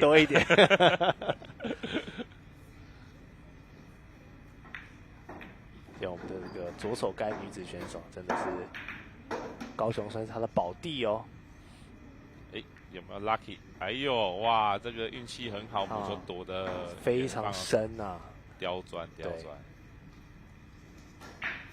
铁前方，好，这个我们裁判拿排球纸可能有点手抖。这个来这边帮忙选手们做这个裁判的话，也是我中正大学的学生。好的，这球犯规了，所以有自由球的机会。善加利用，现在球大部分都是集中在台的下方。没错。那他可能还是会选择1号做3号，但他因为这是左手啦，对，所以位置不顺哈。对，有时候左手选手的位置跟右手是不一样，相反。对。其实这世界其实对左撇子是蛮不友善哦。例如说，你看像开门，我们这个喇叭锁的开门，它是右手对，转起来有点别扭。你如果用左手转是很不顺。是。还有那个剪刀拿起来，它就是有一个弧度，刚好是设计给右手的。对。但我转播蛮多比赛，哎呀，还好没有跟得进去，就是蛮多像我们说击剑，因为你左手剑客也是因为对抗人家这个逆向的方式哦，所以有时候也会有一些优势。对对，不过那是比较这种就是两人同时在进行的球类运动比较有。那撞球当然就无关紧要，因为撞球大家就是一次只有一位会上场。对对。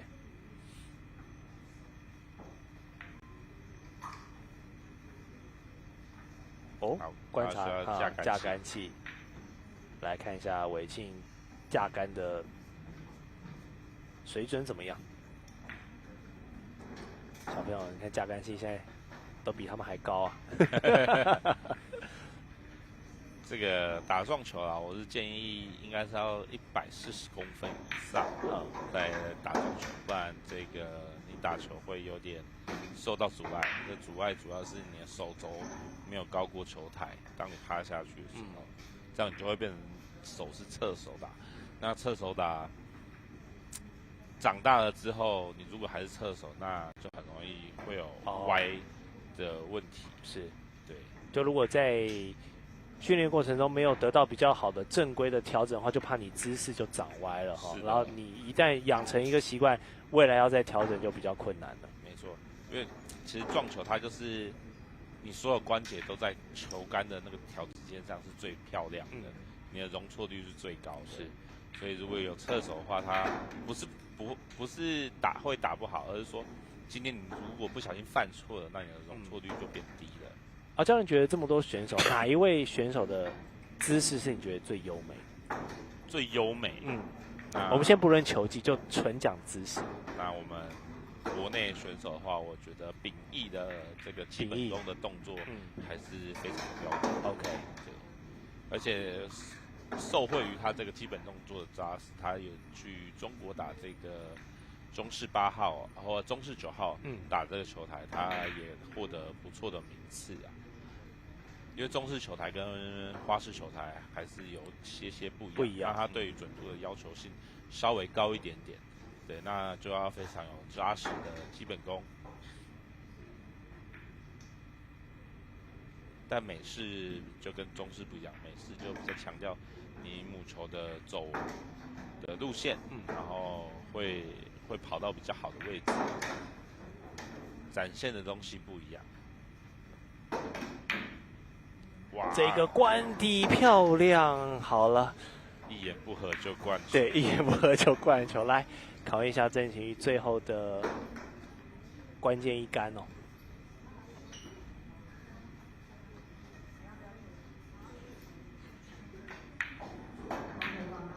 哎呀，可惜。可惜。那伟庆要把握机会喽。好，哇，留下一个也是不好打的球哎，打左边打右边都有洗带的风险。那不晓得伟庆会不会打进，然后母球不小心洗带呢？如果要避免洗带，母球一定要下拉杆。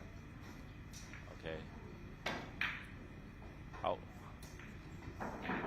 那没有打进，留下一个chance给晴瑜的，而且刚好左手是哇漂亮啊！这球已经肉都送到嘴里了，就谢谢了。对，当然我们还是要看最后的这一杆能否完成，没问题。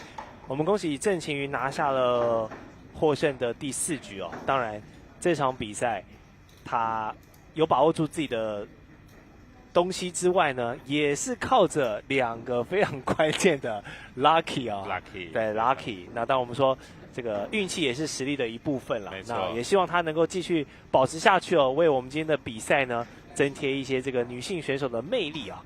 可以看看今天我们的这个球2代，算是撞球世家的第2代哈。没错，可以今天走到多远？好。那我们再休息5分钟，待会再回到我们114年全国撞球锦标赛的现场。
好，今年的114年度台湾杯全国撞球锦标赛，可以透过我们的这个很多的平台，包括高雄市撞球运动协会的 Facebook、脸书粉专，以及 Hot Sports 跟动之 Sports 的 YouTube 频道都有转播。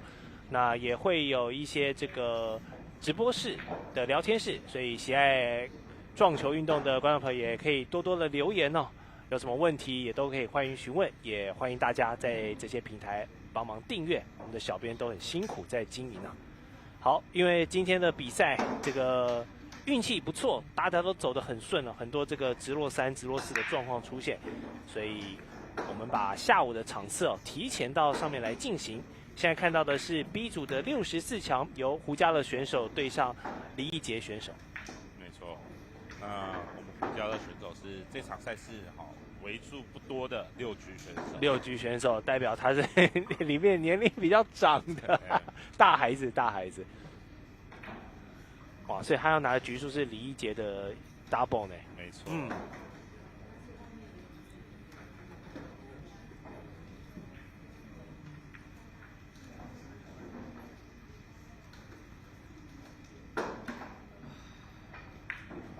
好，胡家乐的冲球，我们来看一下。哎呀，小白球一起送进去了。没错，拿到一个 Eagle，Eagle 上面还有嘛？好像我记得还有，对不对？这个高尔夫。哦，高尔夫，哈哈。我们先那个 Birdie 嘛。对。Par， 然后 Birdie、Eagle。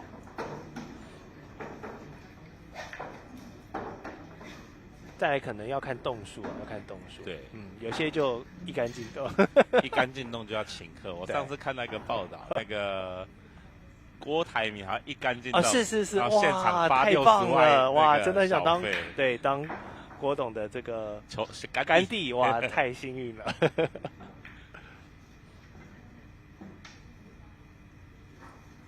好，我们一节选择打完1号之后留一个防守给我们胡家乐。那我们看胡家乐应该也是选择防守吧，然后反掉，没有，他选择一个6-3战术给对手吃吃看。好了，一节的发型也是非常酷哦。是。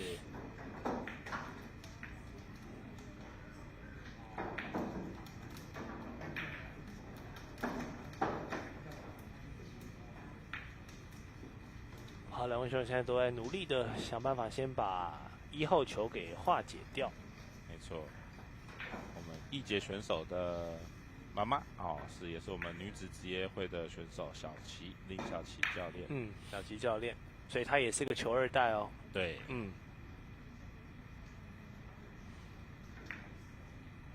其实有父母的教导，我觉得会是非常进步的非常快。那当然有这个家学渊源在。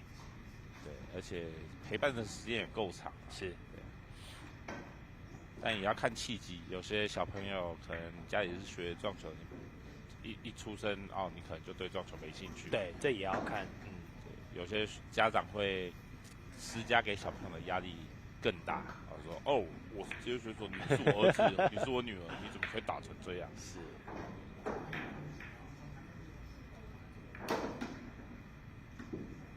哇，现在这个1号球大家踢来踢去互相礼让。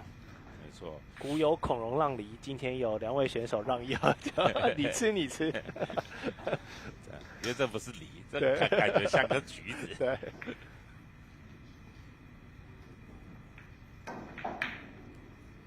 还好是黄色。其实我记得有人说这个大自然中最少颜色的食物就是蓝色。蓝色，蓝色是几乎没有食物是蓝色的。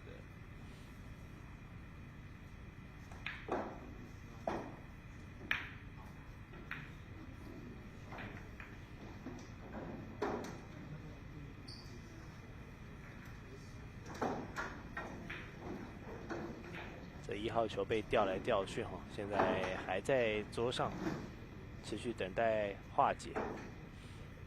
这个球形感觉也卡卡，没有太多的机会。他要把球形打散，对，冲散一下。没错。那我们来看一下这个1号球也不是很好进攻，但可以拼拼看。然后打进之后碰一下9号球，看一下结果。感觉嘉乐也没有热开哦，没有睡饱。大学生通常这时间可能是还刚没有睡饱。适逢大学的新生入学阶段啊。那在中正大学入学之后，教练像你们这个撞球代表队，怎么样会跟新生接触，然后尽量的来拉拢一些比较好的人才？我们会在新生群里面做宣传啊，或者是学校的D卡版，或者是脸书做宣传。对啊，那现在以前的宣传管道只有一个，就是 BBS 赛。对，但是现在宣传管道非常多，太多了，你就变成每一个地方都要去宣传，你就觉得为什么要这么多？那这个小编的工作是怎么来分配？就是教练自己当小编。对啊，因为学生有时候是也不知道有时候交代他们可能做事情，他们就会要做不做，你就觉得你就会宁愿累死也不愿意气死，知道吗？原来是这样，对吧？双子座就是这样，自己做中比人家做好。哇，这个小白停住了，还好没有洗带。1号球防守的不错，对，这个1号球蛮刁钻的哈。如果打到1号球左边母球，有可能会洗带。那我们看一下嘉乐打的够不够薄，稍微打厚一点母球就要洗带了。哦，他选择打解球，对，那是蛮好的可心碰一下啊，全部都贴在一起。好啦，有的玩了。是这个1号球真的玩的有点久。如果真的要玩这个1号球，可以再打个20分钟，没问题。好，看一下嘉乐是把它全部冲开一下，转个运。我们裁判可能要没有，他继续玩。对，大家摸来摸去。这就让我想到以前一个饮料的歌啊，叫蜜豆奶。哦，蜜豆奶，现在还有啊？还有吗？好像还有。我想摸来摸去，摸来摸去。这广告词也怪怪的。对，哎呀，进了。我其实有时候会喜欢看一些 YouTube 介绍，就是台湾以前的古早味的饮料啊，或者说这个饮料怎么以前很红，现在不见了。对，或者是以前的广告很后现代化。我记得我以前最看不懂的广告就是斯迪麦。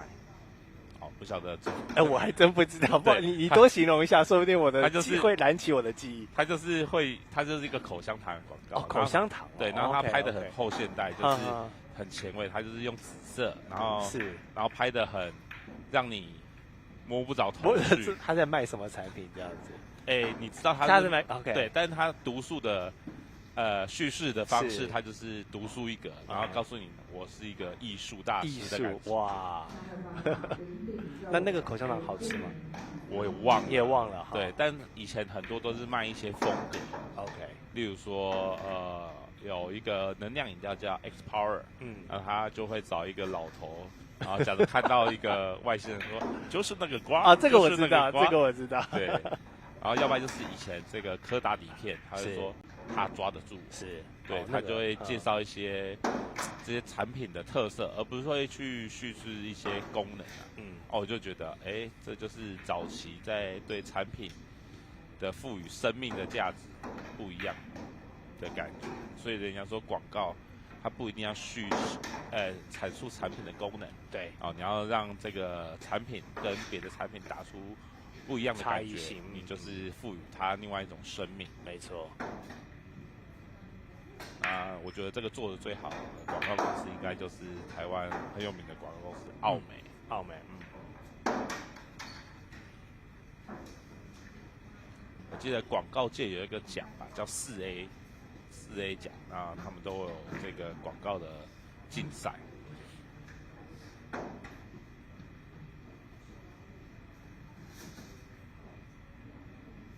好，桌上的局面被冲散之后，胡家乐的球技就比较可以发挥。现在最后的2颗要先处理黑球，这个就比较远一点，对，稍微远一些。母球要发力可能就会失去准度了。好，哎呀，他打了一个应该是 lucky 啦，应该不会是冠军。太难，不会去这样冒险了，对，所以也是蛮 lucky 的。好，胡家乐最关键的9号球能否顺利开张，就靠这一杆。OK， 没问题，顺利拿下。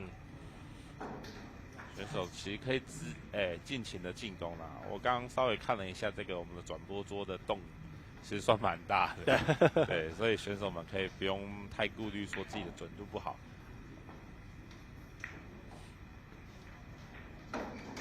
吴家乐率先开第一局哦，不过他是今天这个唯一嘛，可能是唯一一位6局选手。对，我唯一一位6局选手，好像是。所以路还长慢路，对。那一杰也是年龄有差，但是跟比自己年龄大的选手也可以观察一下。没错。其实我们刚刚聊到广告，是主播有对哪一个广告最有印象啊？差不多诶。其实教练刚刚提到有啦，那个我记得好像是那个艺人吧，马里欧，他曾经拍过一支，好像是在模仿那个《阿甘正传》一样，他一直跑，一直跑。但我有点忘了是卖什么产品了。那个易付卡，还是易付卡，好像是短关的加卡固之类的。对。但你刚刚这样讲，我瞬间是想起这个广告。对。我觉得以前的讲到易付卡，我觉得那时候有一个很有名的先例啊，就是任贤齐啊，任贤齐。然后他就是拍了一个易付卡的广告。然后他的广告是单元剧，他就要在2个女的里面选择一个，然后他就会叫观众们去投票，说任贤齐要选择哪一个女生。所以当年就把这种投票跟这种互动式情境玩得明明白白。对啊，就是一个广告还可以让观众去参与，哇，真的是非常的特别。我那时候觉得有跟电视，你该不会有打去投吧？打去投是没有，但我蛮喜欢看广告的，看广告啊，所以小时候也是电视儿童。我就想说，哇，这个你怎么想得到这个创意？那现在的广告就很喜欢看这个马路上的招牌，看谐音梗。OK， 对，台湾人太爱玩谐音梗。没错。哇，这个跳球不错，但是小白球一起进去了。可惜，好，那我们嘉乐的机会来了。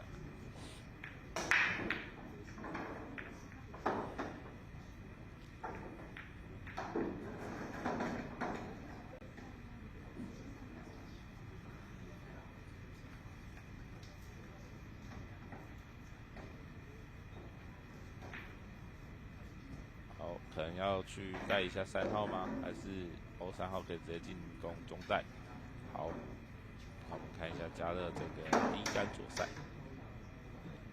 打得如何？感觉3号也有点小刁钻，他坐这个位置有点小小的刁钻。看一下白球后侧的幅度不错，稍微直了一点，这样子做5号可能会增加一点难度。看是要钝杆还是打克拉克？好，钝杆的效果没有很明显，欧的不够多，留下一个遥远的距离。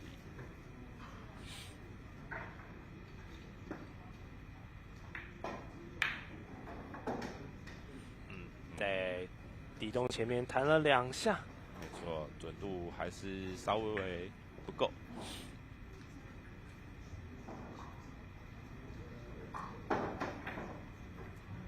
可能大学生年纪大了，就准度大学生还年纪大，但以这场比赛来说啦，对。忽然被叫住。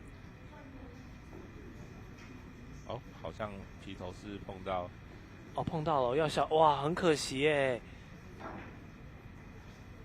好，那我们嘉乐应该，所以裁判是明察秋毫，他可能有观察到。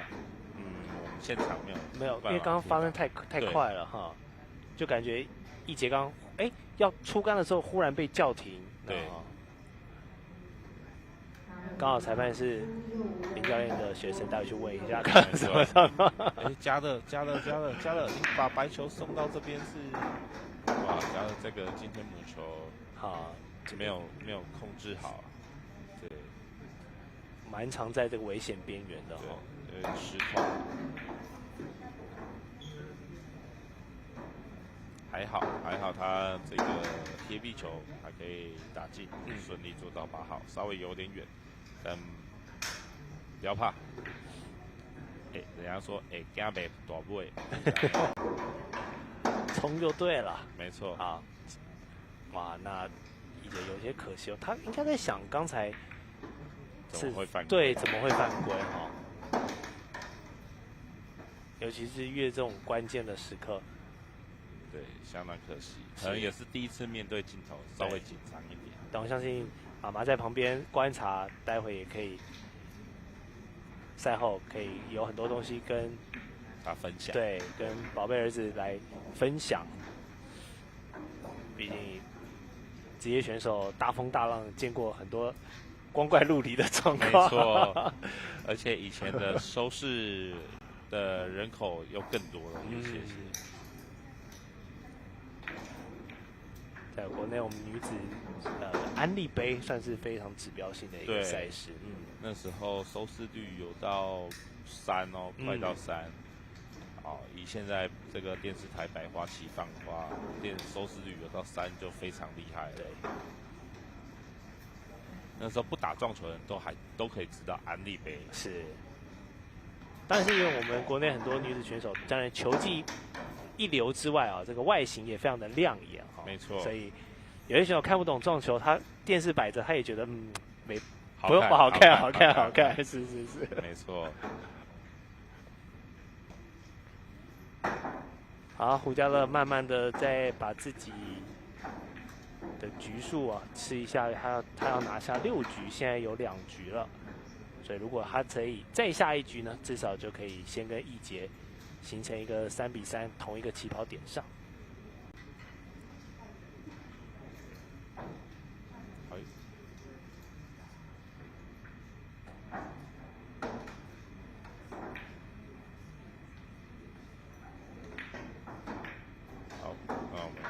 解球之后1号长的位置，好像是一个防守。其实以前的安利杯选手们不止打球啦，那他们在赛前最大的准备就是他们的服装哈。对，每个选手都很焦虑，说我今天要穿什么？那他们也蛮多选手蛮厉害的，他们有找到一些服装的店去做赞助，我也觉得那是不是可以让更多产业跨足到这个撞球产业里面，而不是说每次赞助商都是撞球相关用品。是，像我们现在女子职业会的赞助商就是这个头发的装的护发的厂商。虽然我没有用过啦，但我依稀应该记得是这个头发的，那我觉得不错。那我们另外一位职业选手也有获得独家赞助，他有一个手表的品牌也有赞助我们大爷妹周杰伦的。只忘了收哦。对，没有，因为纸上面还有球啦，那我们就不会去抽那张纸，因为那个是合法桌上物。一起进去了！哇，那这个表演球打得100分啊，一定是大拇哥的。哇，这一局的状况就比较多一点啊。嘉乐有给易杰很多机会。好，我们易杰的无处安放的小手手，没问题，架高。稳定性还是可以把握住，他找杆子。没错，这个他身高可能还稍微略显不足。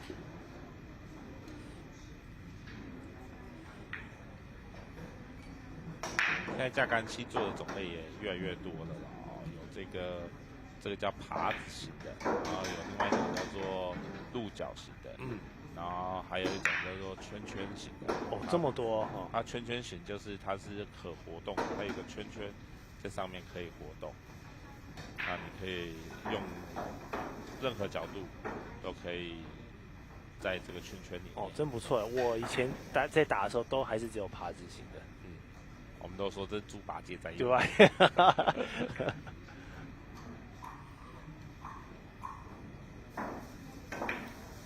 哎呀，非常的可惜，是犯规了。对，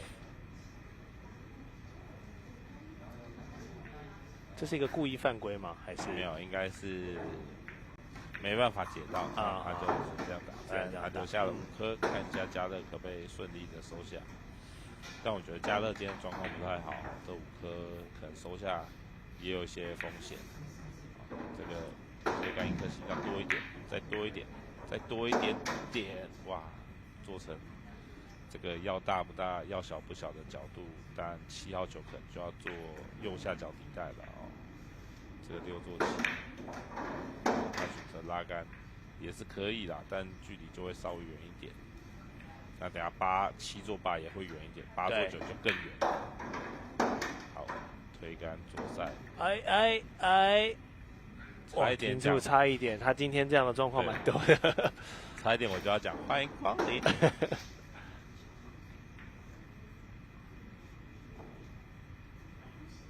好，发力的啊，他打推杆哦，这种球尽量还是打拉杆啊，推杆就很容易咬带。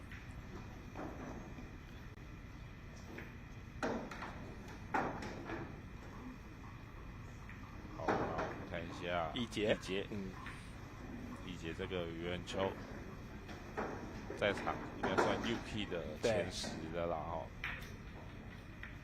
好，那留下来的角度也不是很好打，运气还不错。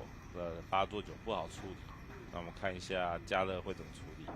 如果没有意外的话，应该是打一个灌球会比较好。那我们不晓得加乐有没有办法想得到这颗球要用灌球。他是不是偷听到了？如果是打底带的话，这样很难做9号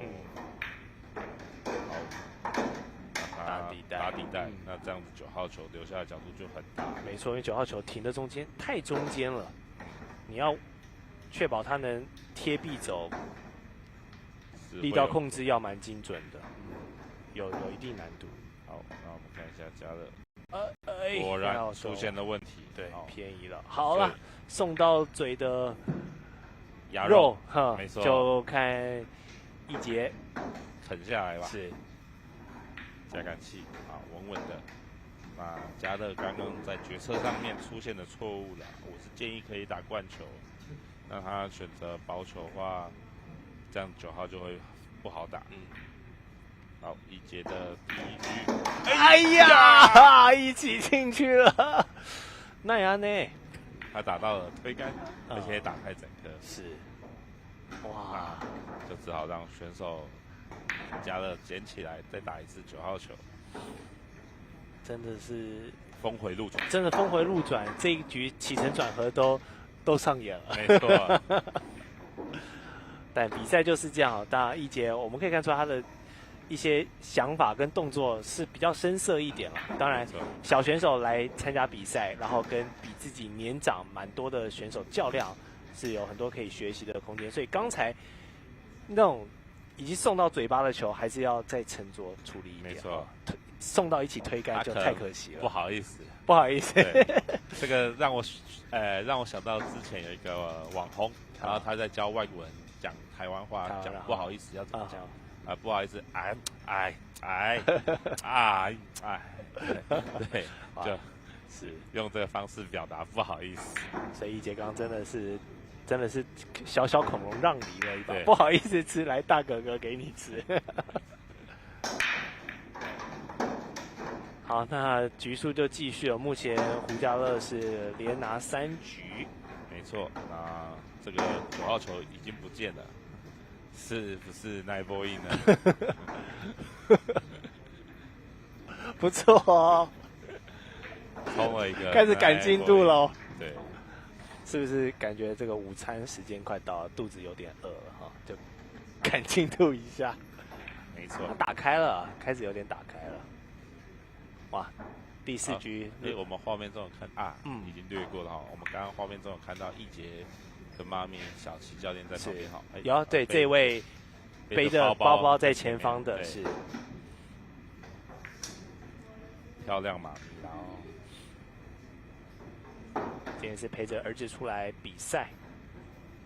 其实现在蛮多6日都是像很多单项协会的比赛都办在6日，然后只要是比较基层选手的，哇，爸爸妈妈都是一整天这样陪着。没错，现在像嘉义就有一个很有名的街舞团体了，叫逐梦者。逐梦者我知道，他们前阵子也去这个法国还有中国比赛得名。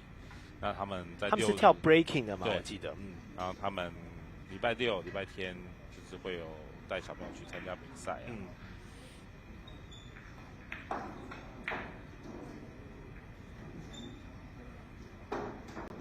像刚刚主播说这个孔融让梨，我那天看一个就是亲子天下，他要说孔融让梨是华人里面最不好的一个。他说为什么总是要替别人着想，总是要帮自己着想啊？人要自私一点。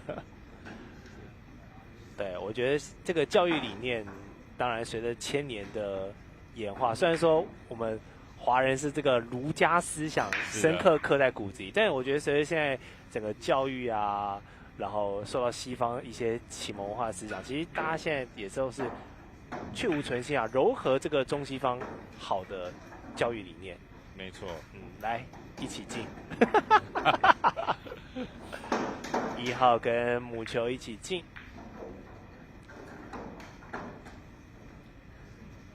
这样一节就有自由球的机会哈，想一下。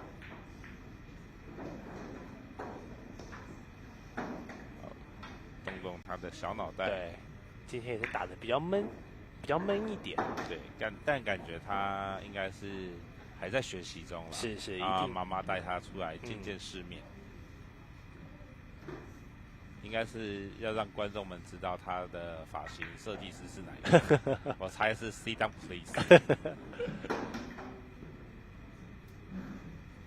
哎呦，这个远球标得很好。然后我们看一下他接下来这个3号球，应该是打一个灌球。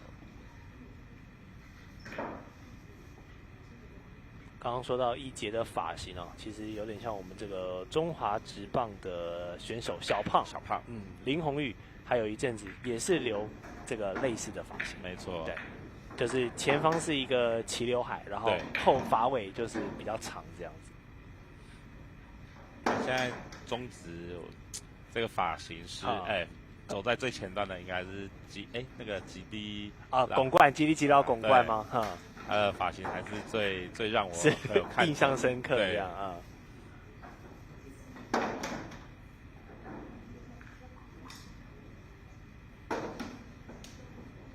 其实尤其像有一些曾经有旅美经历的选手，然后加上又有原住民血统，他们其实留一些这种比较黑人文化的发型，其实蛮有感觉的。张育成也留过，我就觉得也蛮好看的。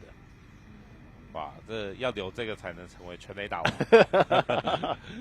但我觉得把自己的造型打理好，你自己每天看到自己的造型开心哈，这也是这种职业选手长期以来一种心理的一个建设。对，其实有时候就是把自己的明星化这样子才可以把你原本的成绩，然后才能作用在商业价值上。没错，因为毕竟职业运动说到底就是一场 business。你除了要有球技之外啊，你这个选手商业价值也很重要。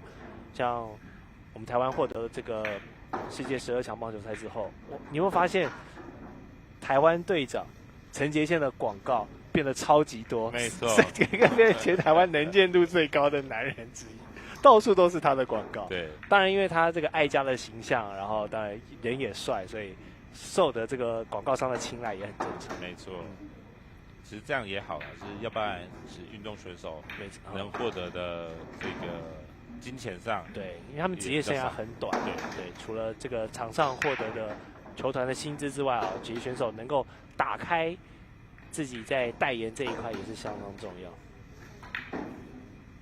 当然，现在这个除了职棒的选手之外，啦啦队的工作，尤其这些韩国来的这些韩援，哇，在台湾的工作机会也很多。没错，虽然他们可能一个月上3到4场，但是他们带来的效益、票房都很不错。是，然后他们除此之外还会去参加一些综艺节目，我觉得可以让他们在台湾继续发展，也是不错的。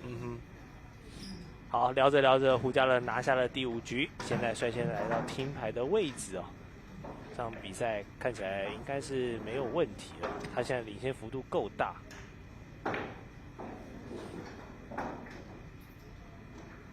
台湾早期就是没有运动经纪人啊，那现在有运动经纪人之外，他还有另外的那种经纪人，就是帮他去谈运动以外的活动。是，其实我觉得很需要，因为选手还是有对于一些商业的逻辑哦，可能就是没有那么清楚的话，让专业人去做专业事，他们就专注在训练跟比赛中。对，没错，专业经理人。那像林教练对我们台湾了解，现在在撞球，不管是成绩还是这种曝光度跟商业价值，我们柯氏3兄弟应该算是现在最有代表性的人物。没错。那他们在经理这一块，你对他们的了解，他们家是怎么运作的？主要现在量还没有到那么多啦，是那他们就是自己主要去谈。但他们有个幕后小编去帮他们处理后面蛮多事情。不就是你吗？哦，没有，现在小编不是我，小编不是你啊，已经是我的学生了。OK， 对，因为毕竟他们希望这个小编是在北部啦。OK， 对，那我觉得还是帮他们找了一位在北部发展的学生。是，对，那这位小编也非常对撞球的生态很了解。对啊。那主要他们的经济参与的活动没有那么多，主要还是产品的开发，是，所以还不太需要经纪人去帮他们安排大量的活动。但是他们其实海外会有一些专约的经纪人，就例如说他们要跑去印尼或者是越南做活动的时候，都有当地的经纪人去帮他们做安排。那我觉得这样是不错啦，因为有一个地陪的概念。没错。这样做其实还比较方便了。是的，那当然也希望说台湾有一天，商业规模够大，那每一个选手都有自己的专业经理人，帮你做更好的洽谈，把你的薪水啊，或者是曝光度，或者是代言费，都可以谈到一个不错的价码，发挥自己最大的商业价值。是。所以刚刚我们一进转播有聊到我们在9月9号即将成立的运动部哦，我相信这也是对于所有台湾各项运动，还有所有选手、教练整个生态里面的一份子，大家都很期待的一件事情。没错。对。其实台湾已经算不错了啦，台湾至少目前有2个职业联盟嘛，有棒球，有篮球。对，那希望未来撞球可能还会有一段日子要走，但我希望可以接下来有排球，排球我们有企业联赛，对，有企业联赛，然后羽球，然后接下来就再排到撞球，我就觉得不错。那越来越多的项目有这个职业的联盟的话，那商业价值当然就越来越大，是，然后每一个运动就会有办法去照顾到。虽然台湾的市场不大啦，但现在随着科技进步，这个影像传输上面也可以作为一个很大的辅助使用，尤其网络的力量对，而且所有的影片都可以再重新观看，也就是说，这个广告的效益它不是只有直播的当下，在每一次你去看某一个精彩好球的时候，他看到某一个厂商赞助的扛棒或者贴的胸标，都可以再一次作为广告，是曝光。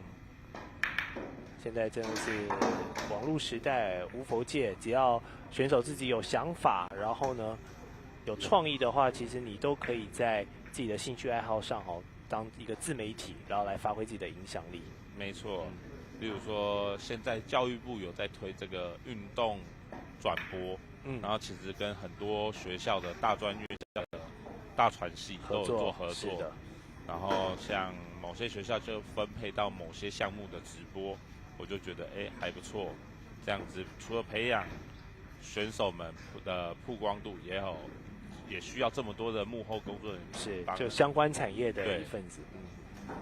尤其时代在变我前2天去日本旅游的时候，就发生一件大事，就是明年大家都很期待的 WBC 世界棒球经典赛，日本这么一个注重棒球文化的国家，他们的独家转播权被 Netflix 给拿下，所以你就可以见证整个媒体的交替，电视台的出价完全打不过 Netflix， 对，所以是一个也象征一个新时代的到来了。没错，就还是要国际化啦，这个资源才够多。是，那当然台湾的观众不用紧张，台湾依旧是由这个第四台是由未来以及 MOD 的艾尔达，他们这个转播权是不变的。是我刚刚说的情况是在日本而已。对，讲到日本啊，这个棒球的话，前阵子这个新闻不就是想说他们那个冲绳哦，冲绳对甲子园哇，那个也是日本举国欢腾，尤其是冲绳这个地方。对，他们说每个人都休息，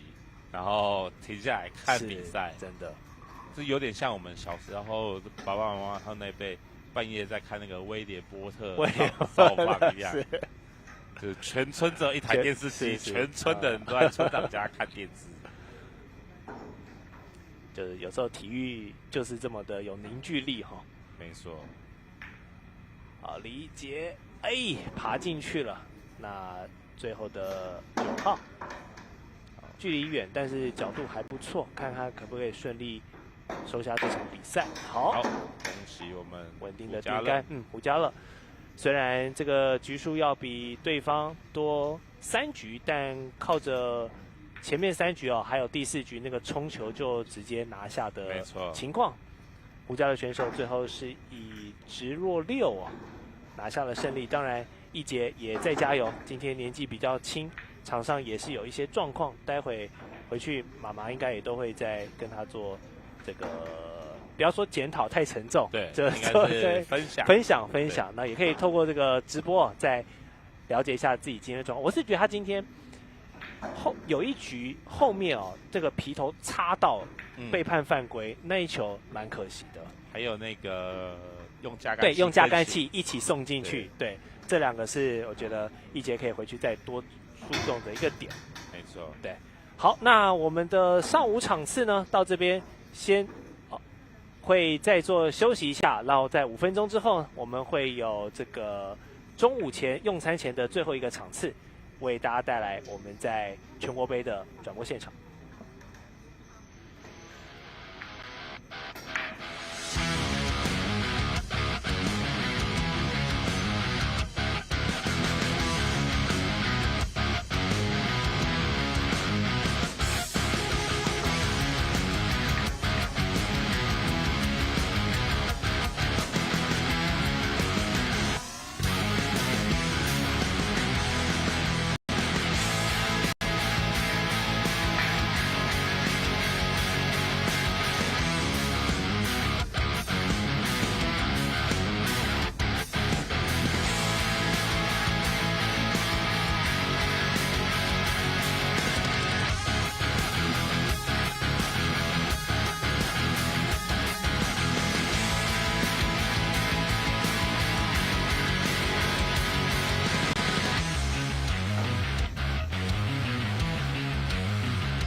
会报告于凯宏、陈凯佑资空团。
好，回到我们台湾杯的转播现场，在中午用餐前的最后一场比赛，依旧是一场64强的对决哦。你看两位选手的身材差异有点大哈，有我们的张佑恒选手对上苏哲伟选手。没错，两个比球差不多，差一点点。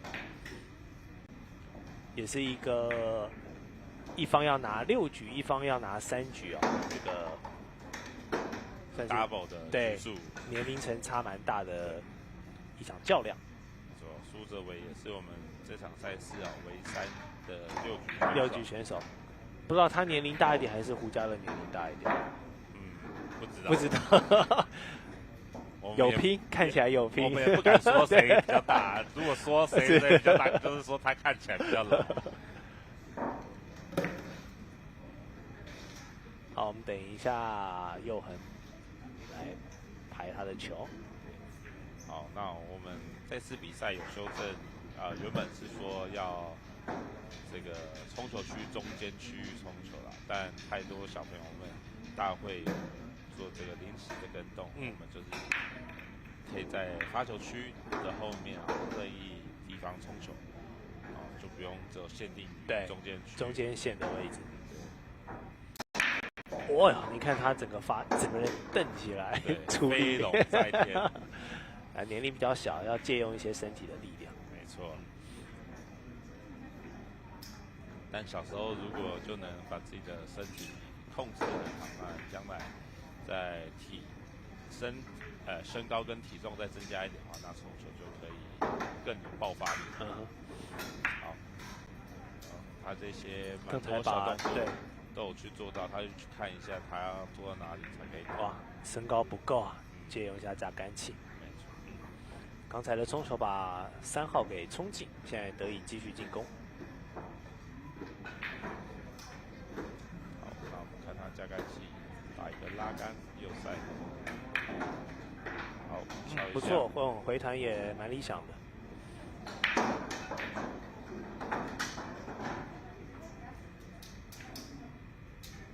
看到小朋友们打这个桌子，我会想到说，其实蛮多国外的家庭，他们在家里面装的不会是这种标准球台，我们这标准球台叫做9尺5尺的桌子，然后像他们国外就会装那种6尺3尺的桌子，那就会很方便这种12岁以下的小朋友去打。这个老外家都是，白球进底袋。老外家都是注重独栋哦，然后很多人家里都会有这个 basement 地下室哦，就很适合放撞球啦、桌球啦，还是什么各种电玩、机台对，或是对，所以很多老外他们从小这种运动兴趣都是在家里慢慢培养出来的，然后他们的创业故事都是在车库里搞出来的，这是标配，2件标配。好，换我们的大选手苏哲伟上场。有人说为什么国外的成功人士那么多？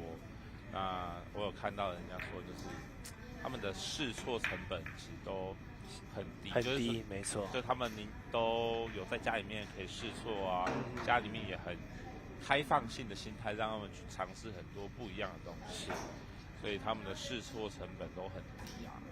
那跟我们华人就差蛮多的。那有好有坏，因为他们强的很强。然后弱的就会比较弱，那我们是平均值，平均都很强，对，所以人家说，华人都是给很强的公司去当打工仔，打工仔哈。我最近这个华人的 CEO 啊越来越多了，像现在我们主导半导体界，我们的辉达执行长黄仁勋先生。还有我们的 MD 执行长苏姿丰女士哦，等等，虽然都是在美国受的教育哦，但是我相信他们这个华人的背景，哦，也都会在他们成长跟管理公司的决策上起到很多关键的作用。尤其像每次黄仁勋来到台湾，就是一个万人迷的状态哈、哦，大家都喜欢他。对，其实一开始大家都不认识他，我记得是有2个人。女生在路边唱歌，然后黄仁勋去乱录，对，然后就有人认出他来，然后就说、他是世界首富啊，是，然后他才会红的，是，不然如果没有关注科技业的话，根本很多人不知道他是谁。对，也是随着这几年，因为大家对于台积电在整个国家的重要性越来越受到这个细盾的保护、哦，然后包含台积电这几个重要的客户，辉达啦、AMD 啦等等的，然后才会让大家越来越认识哦，跟我们这个产业紧密结合的这几间半导体的巨头。没错，尤其现在 AI 哦，这个显卡的算力真的非常的重要。是。然后前几天看了这个 Google 他们推出最新的这个。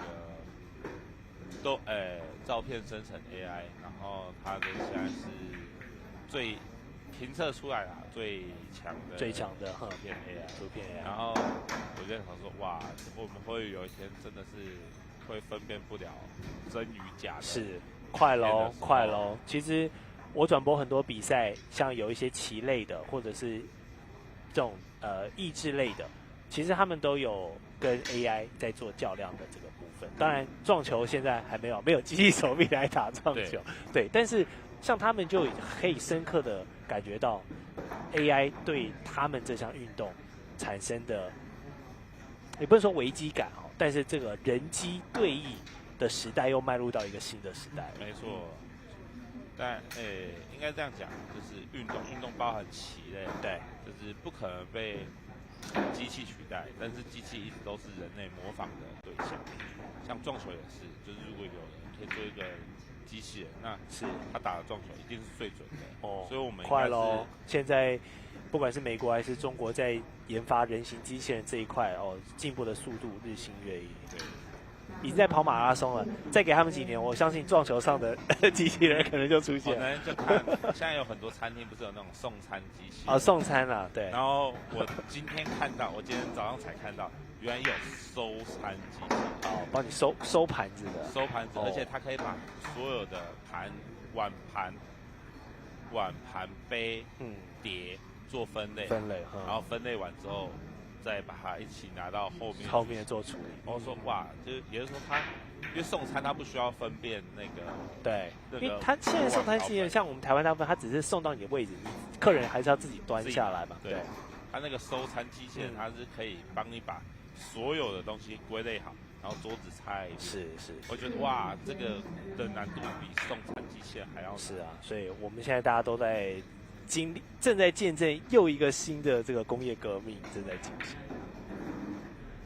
但运动是不会被取代的，因为它毕竟还是以人为本。是。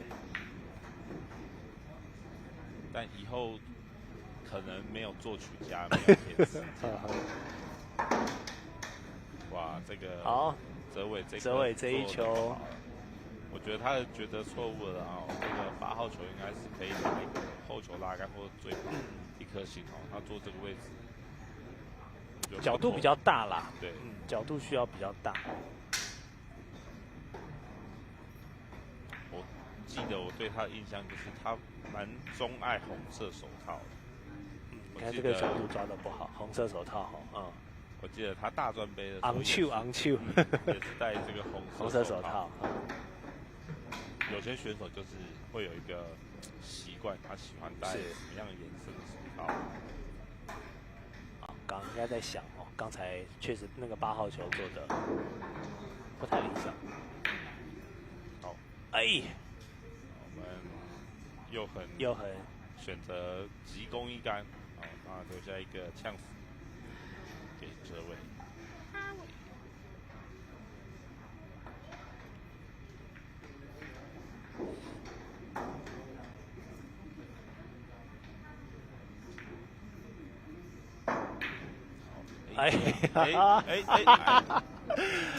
好吧，都是中带，但是就是一个 lucky 中带。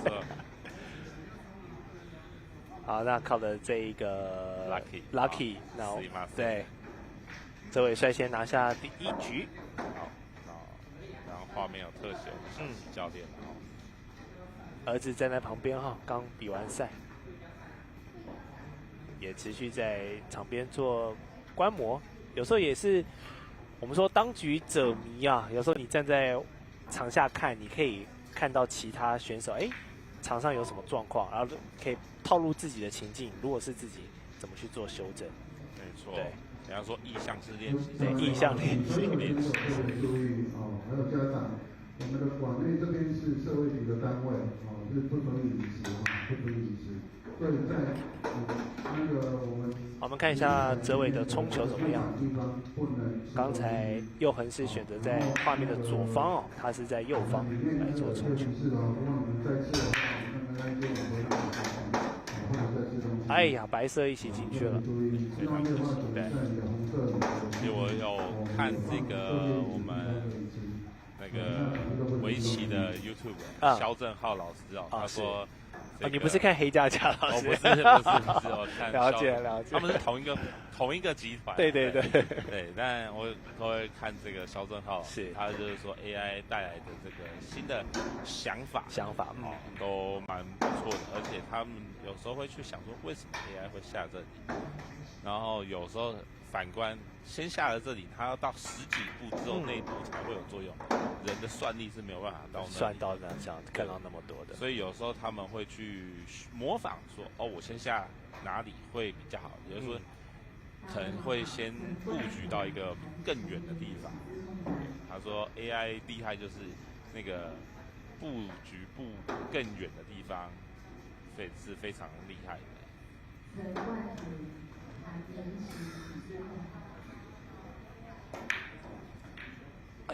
稍微可惜哈。对，是 AI 在刚出来的时候，我就跟我的朋友们讨论说 ，AI 每次答出来的东西都是正确的嘛。那我就在想说 ，AI 会不会说谎这件事情？就是，例如说他，明知道在围棋里面哪里下的是最好的，对，可是他有没有可能下的是陷阱，故意做陷阱？对，就是他已经知道正解在哪里，但他不去下一个正解，他下一个陷阱。比如说 AI 是有没有办法做谎话这件事情？对，然后我就是觉得，我感觉好像，如果他能说谎，就代表他知道他在说谎，那就有意识产生了。现在也很多的科幻题材类都在探讨这个问题。就是机器何时变得不是机器？那就是很有趣啦。那也很有趣，就以前这个在科技爆发的那个年代，然后当时很多这种不管是科幻小说的作家们，他们当时想象的世界，竟然在我们现在人真的在体验到这个变革。没错，对，威尔史密斯的那个《忽远爱》是，还有那个全民公敌啊，全民公敌，很多啊，最近也有蛮多这个科幻类的题材影集哦，也都是在探讨人类，然后还有这个跟生化人未来 AI 的这种相处的东西。我记得那个不止这个 AI 啦，还有这个马斯克他做了一个仿生的东西，例如说，我们盲人他是看不到东西的，他做一个刺激皮层，让你在脑中可以直接看到这个景象。对，虽然只能是目前是黑白，然后还有轮廓是歪七扭八，但我觉得已经变不错。对，他那个 project 好像叫 Neuralink，它就是用这个神经，然后让有一些可能是瘫痪的人士哦，可以透过这个意念，然后去表达一些很多他的想法。对，没错，很厉害。你说这个，他们有一个日本有一家公司，然后他们请的这个，他开的一个餐厅，然后这个餐厅里面的送餐的机器人，全部都是这个身体障碍的患者，他们用他们的想法去控制这些机器人。我那天看到这个新闻说，哇，这才是科技最后该做的事情。好的，在我们的科技论的同时，这个比赛也到最后的2球，擦得到吗？擦不到。运气差了点。是。好，那这样泽伟就可以很舒服的最后2球以自由球的方式来做收尾，但是也要看他怎么做。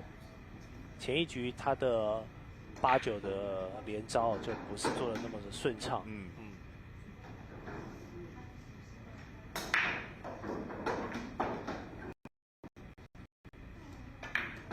贴壁 OK 回弹。哇，这个自由球还要去敲到球套，就有点太不应该了。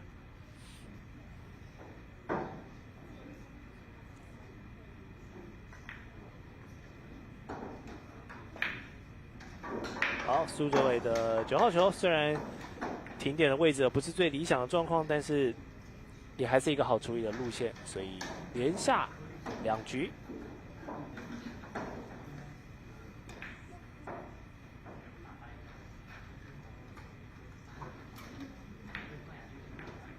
我那天看到一个采访，就是黄仁勋就被问说：“你觉得科技最应该能帮助人类什么？”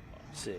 然后这个问题我当然也问了我自己，我觉得在我心目中，科技最应该要帮忙，应该是粮食，解决粮食问题。对，因为其实我们现在有很多粮食，有些地方是充沛的，甚至浪费的，是，有些地方是吃不到的。那有什么方法可以让吃不到的人吃得到那些浪费的或者是过剩的粮食？它是1号球。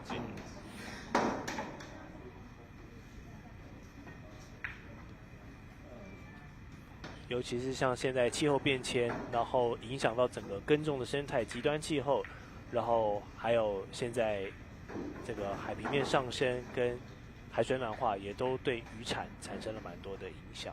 所以其实确实啊，未来粮食的这个议题也是很大的。我那天看说，每一条鱼里面都有700多万颗塑胶微粒，吓得我都不敢去吃生鱼片。他们说塑胶微粒吃多了会变笨蛋，我说完了，我已经够笨了，我不能再变更笨了。是。但现在消费者好处就是我们有很多资讯啊，当然要学会怎么去试读这些资讯。那就是市面上的选择陷阱很多，但是大家的也是要做一些功课。对，我记得台湾有一个查证的中心叫事实查证中心吧，类似的，对，好像就是我们中正大学的传播系的老师做的。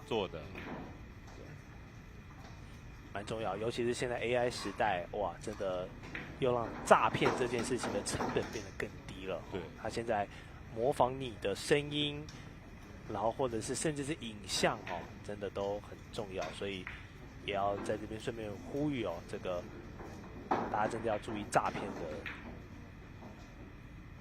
猖獗。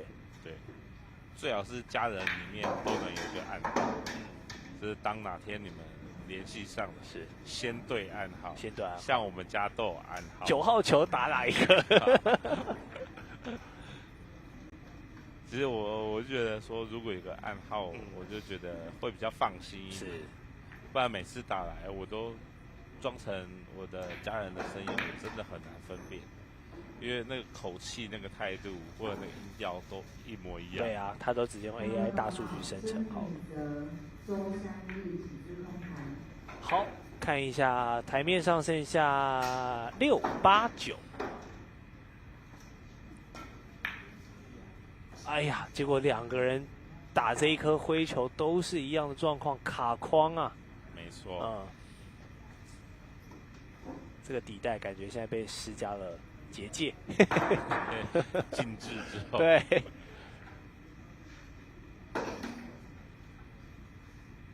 哎呀，他们现在都是卡在洞口，还有职业选手把球打进去，然后球又从洞里面跳出来。哇，这么神奇哦！对，那他判读上就是没有进，就没有进了。所以那个选手打完看到，他就拿着自己的球杆，哇，无奈了一圈。哦，这个蛮知名的场面哦，大家如果有兴趣的话，可以去看这个张玉龙，他把球打进之后，球又出来，跳出来。我觉得是张玉龙队负责位吧。对，都是要力道跟角度恰到好处才会发生这样的状况。对，他就是带一个旋转下去，结果掉进洞里面变成反向就跑出来。好，那我们右横的机会出现喽。哇，这个角度对稍微也比较大。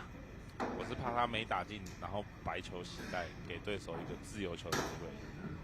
没打进没犯规的话，还要有过保。对，他就是要打一个过保防守，让我猜不透他。是的，对的。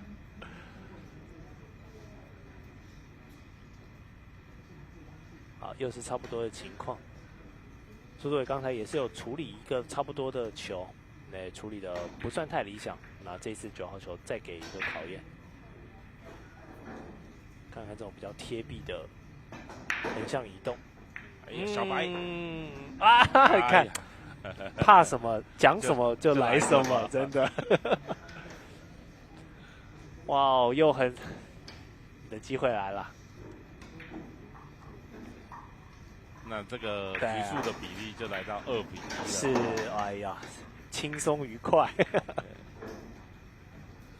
啊，只需要拿下3局的张佑恒，这个一开张，苏哲伟的压力就不一样喽。没错，因为双方现在的得局比例是一样的，都拿下1/3。苏哲伟，我觉得他的面容让我想到一个歌手。我们待会来猜猜看。应该算是一个90年代的歌手。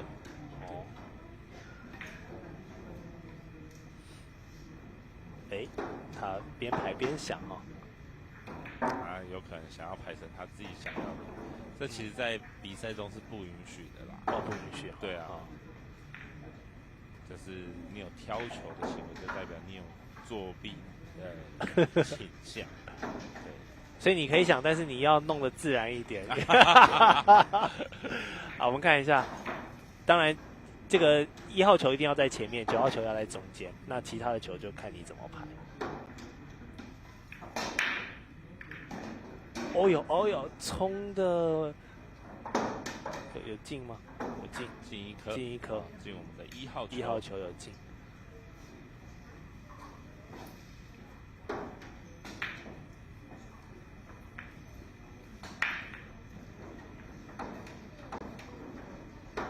冲的位置算散，然后7号在洞口。没没错，而且这颗打进2号之后，母球有可能会去敲9号，9号球搞不好会有进哦。那我们画面上看起来是会敲到，好，从这上面看的话就是不会，有时候就是这个摄影的角度。对，所以有时候导播会多切2个角度，我们来看一看。没错，导播非常的贴心，我只能说给老播加鸡腿。好，3号远端没问题。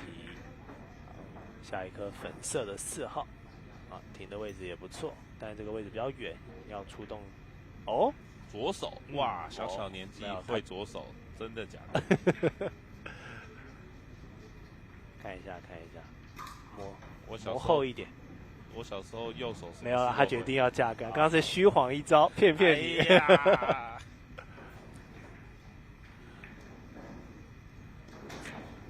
这就让我想到张无忌他妈妈说的。漂亮的女人不能相信，连貌似忠良的男人也不能相信。啊，这球削的比较轻。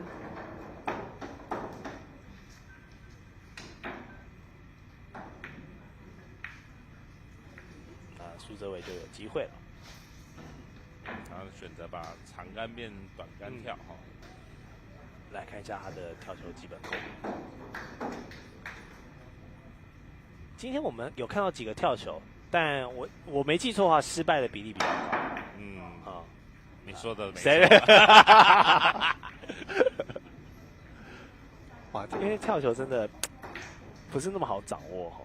其实他们都有一个坏习惯，叫降大臂，就是我们在跳球的过程中，我们大臂是固定的，我们不能去捞。有一个往上捞的动作，那他们都会有一个想要捞的动作，把球捞起来，那是跳不过的。是。你只要把大臂固定好，小臂挥击，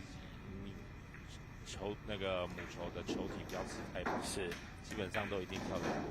我叫我阿嬷来跳都跳得过。不是我阿嬷不行叫他们的阿嬷应该比较年轻，应该可以。所以还是要相信这个基本动作哈，因为有时候我们都会习惯好像惯性往上捞，把球往上带的那个感觉哈，反而会增加你失误的机会。好的，这一球哇，甜呐！看一下怎么绕过。好，看一下这个6号打不打得到最薄，可以去碰到7号，有些难度。好，那他非常沉着他没有急于进攻，他就选择一个做个防守。我刚这样看他打球，其实我觉得他有策略，但不多。就有时候进攻上面选择，就是我会先然后再一个就是这样打不错，怎么会出这个力？对，就是他会，但是好像稍微细节少了蛮多的，会让我觉得学不全。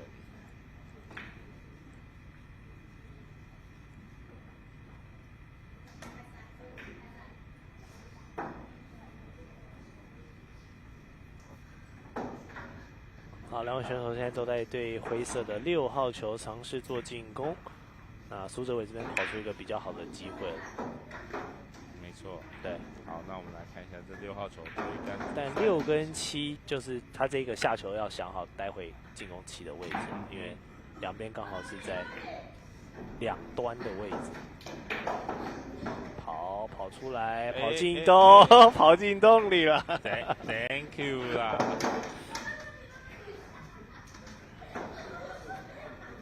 那么右横就可以来想一下喽，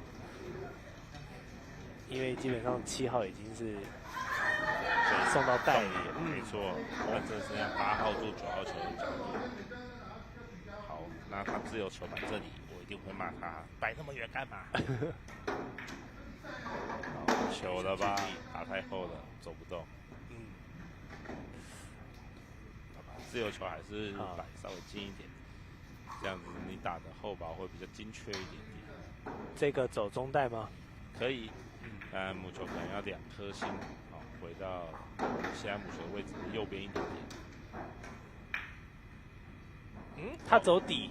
哇，他的选择果然出乎我意料之外，导播也被骗。好，那看一下佑恒的战术，他能否兑现？哇，白色，哦，还好，留下的算好打，算好打了啊。好，我们看一下红色手套，对，苏哲伟。苏哲伟说：“感谢你 ，Thank you。”但两位在这场比赛都有出现这样送肉给对方吃的机会了哈，所以礼尚往来。对，说阿里亚多，卡莫多。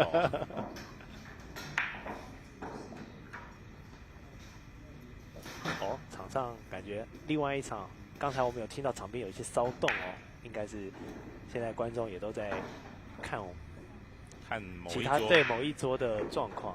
对。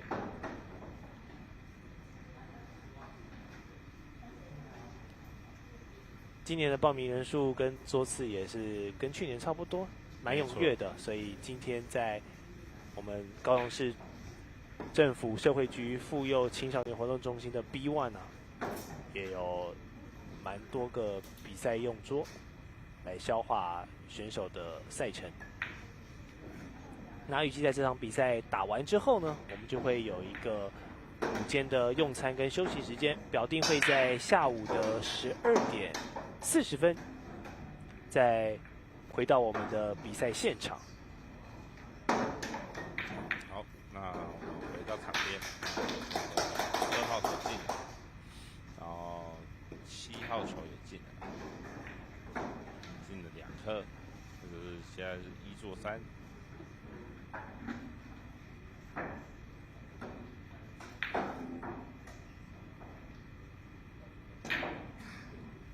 灌球差一点点，有没有 lucky？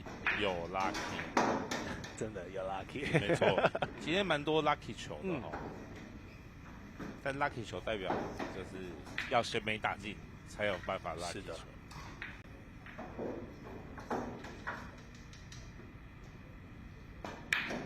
3号，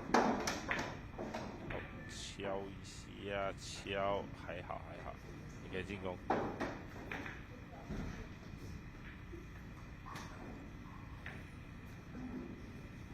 看一下红色手套苏哲伟，这一个角度打的不理想。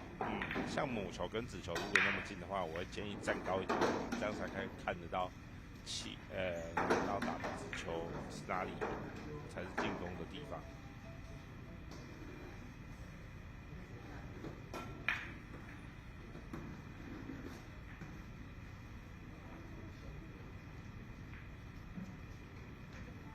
啊，这球帮他做的很好，怕他吃不完，对，怕他先帮你做。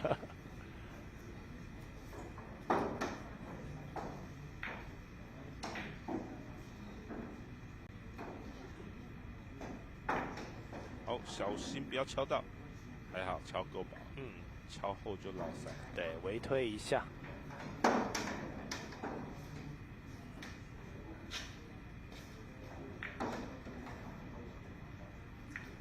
不过因为这个橘色5号球在很中心的位置哦，要走底带的两边角度都要拉开。好，他选择攻9，不失为一个好方法。好，想走个捷径。没错。对，我觉得这种尝试都是可以多做的。好，那我们又很中杆横移。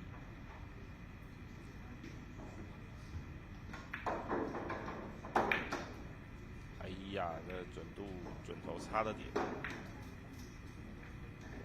留下一个5号球的呛死，给我们的哲伟。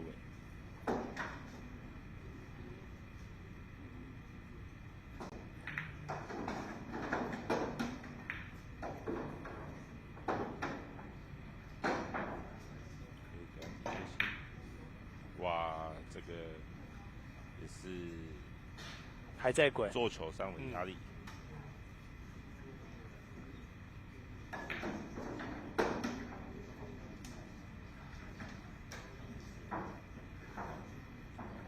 号球现在送到了右上方的底角洞口前。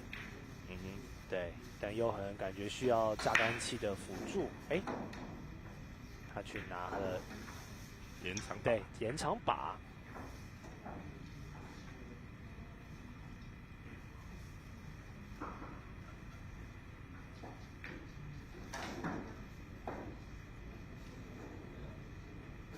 好，看一下，没问题。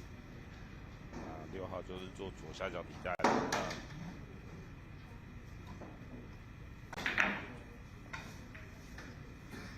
底带之后的回弹怎么样？理想，待会处理8号是最好的。推杆到这个球台右下面，现在这个停的位置。哦，他这样也还不错。嗯。再来就是一样推杆，再做中往下是我，打的可偏了。哇，漂亮！后面这3颗球的走线都还蛮理想的，把握住，可以再收下1局。哦，那恭喜我们右横得下第2局，已经听牌了，是给我们泽伟一个超级大的压力。好，所以你想到了吗？我知道，我是要让你猜一下。啊，让我猜。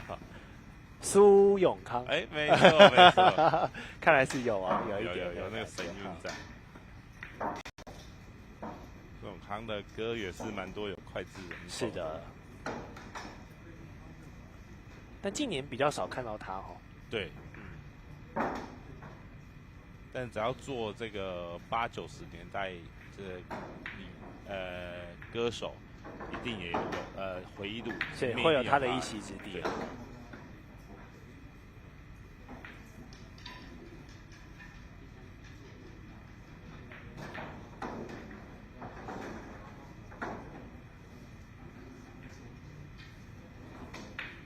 因为我记得在他之后还有一个歌手偷他的名字。哦，你说也取这个艺名？对啊，我记得叫永康吧。OK。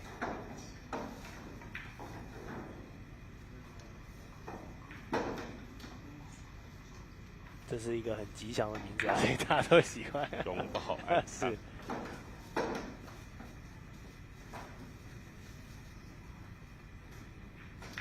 好，冲球之后落点比较在球台的远端，透过资金球是上半部。嗯哼。对，1号球，看他身高有点小憋屈，可以，但不要进洞了，还是进洞了。没错。好，没事，没事。泽伟的今天状况也不好，让他先吃吃看，搞不好对，先帮忙吃几颗球哈。没错。而且我觉得，其实失误是越早发生越好了。啊，对吧？对。如果真的不能避免的话，宁愿他早一点吧。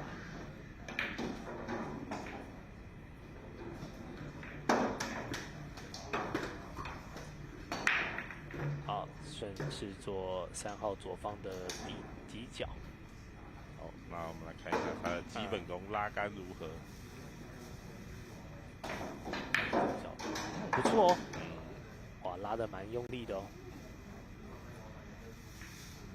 OK， 拉回去做粉色的4号，对，轻推，好球。如果有带到8号就更好，这样8号就会往中带去。不然他现在贴那个位置，你人家打的路线就选择比较少一点。没错。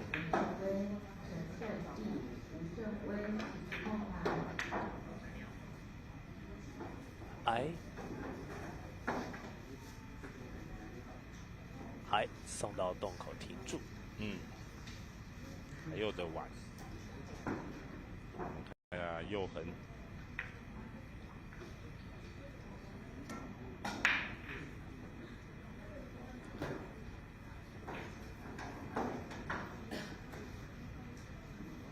好，随意推哦，意外做成了一个防守，但路线还算是有出来了。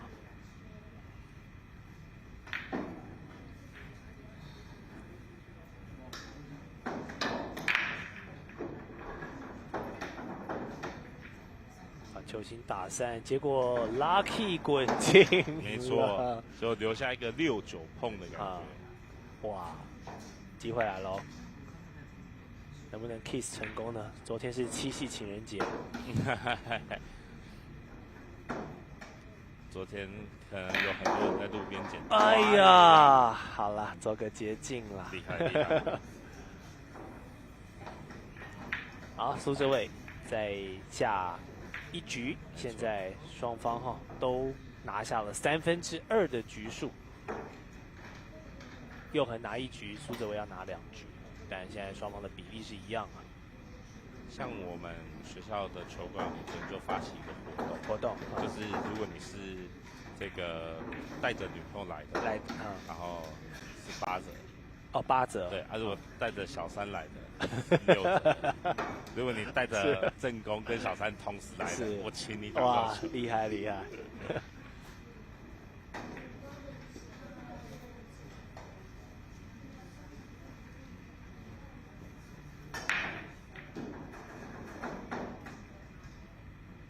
现在在球馆，男女朋友一起打棍球，通常也是喜欢打9号球吗？还是他们比较盛行打9号、8号、14 1都有。都有。对，但主要一开始都打8号球。8号就是手机游戏玩的多。OK。然后打久了之后就会变9号球。就变9号。对啊。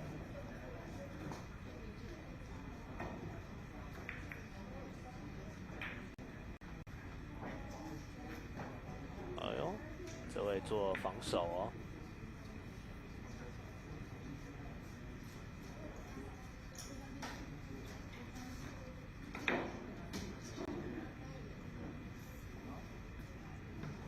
好，测量了一下。测量一下。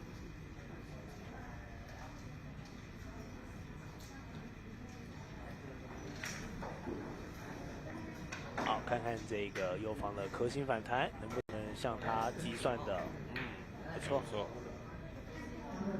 留下一个 safe。2号球没办法直接进攻右上角皮带，感觉还是看得到，但是就是没办法进攻。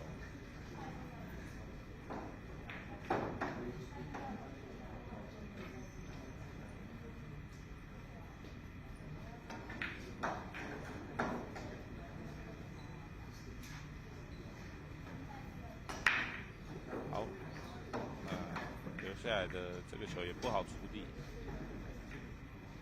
两边还有得玩。对，这个2号球感觉两边可以打蛮多回合的。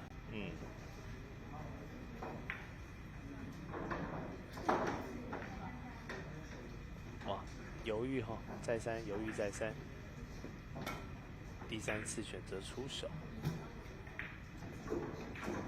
好，把蓝色解救到中带的位置。出手没有，就是会有危险啦。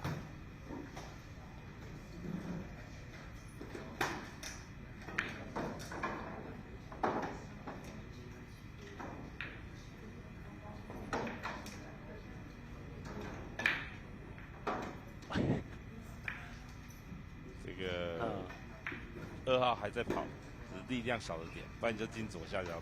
对。好，那我们又很机会上手，我们球不要敲到6号球。就是左塞面。哦，哇，没事。是的，吸引力原则。我们要哲伟今天的这个状况也不太好，所以搞不好还是有机会的。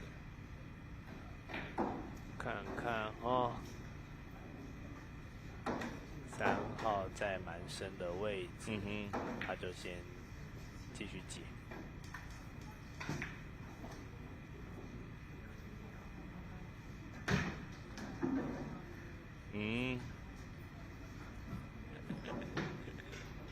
怎么会做到一个自刁自己？对，跑得不够出来以为会跑出来一点，结果没想到被7号球给干扰。那他只能撞远端颗星了吗？看这个角度，应该是要撞远端颗星，撞他自己那边的可能会好一点。短边他选择长边，结果没撞到。好，那剩下1、2、3、4、5颗，我们看一下又很和5颗还是超过他的终结能力。嗯，毕竟小选手还在成长哦，也没有太好走捷径的机会，但就随遇而安，先想办法把球打进，不要想得太复杂。反正现在压力是在对方那边，不在我这边。哎，可惜。我现在4颗球的位置都蛮分散的，嗯，都蛮考验中长距离的击球能力。好，力量顾好，在有，稍微差了一点点。好。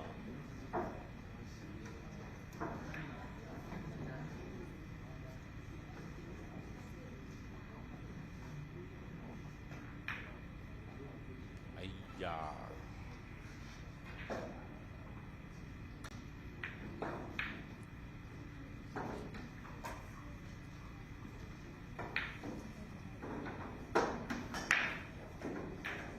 好，灌球，灌 safe。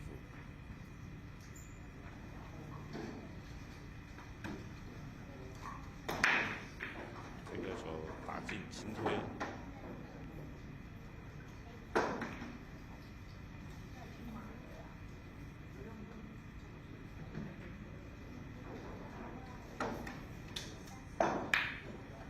哇！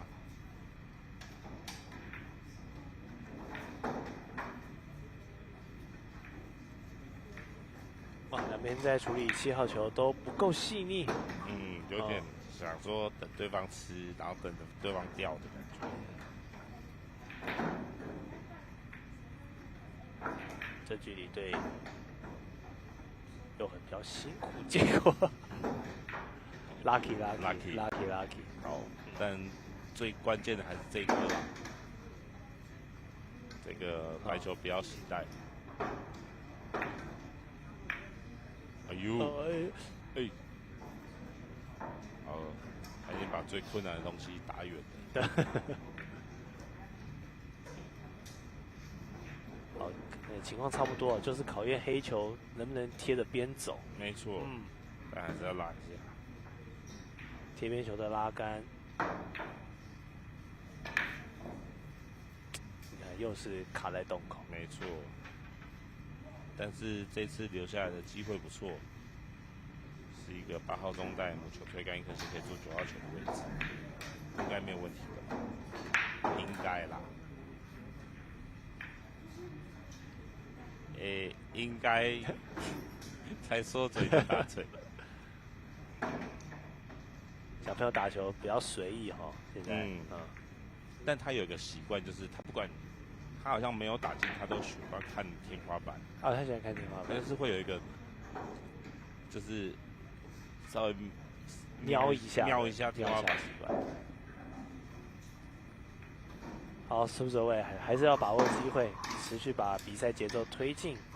8号球送进之后，9号球是一个标准杆。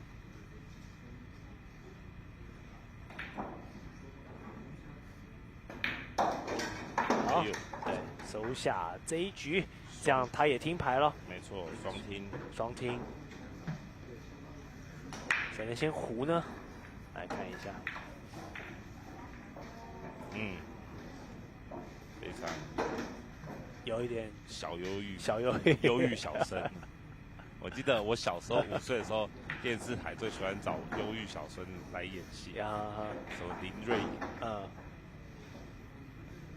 那是琼瑶的剧吗？对啊，琼瑶的剧，他就是会找这种忧郁小生啊，就是比如说我喊你的名字，他眉头围紧，他这个托腮还蛮有忧郁小生的风采。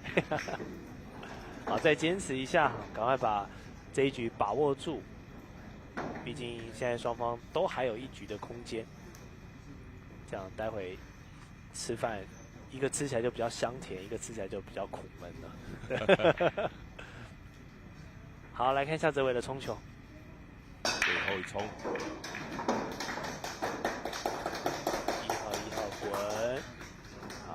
在洞口。哎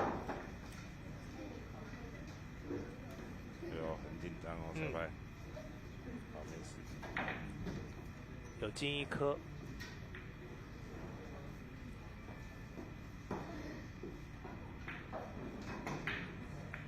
好，这个1做2可能要N字形啊，打薄一点，用最薄的方式把1号打进去。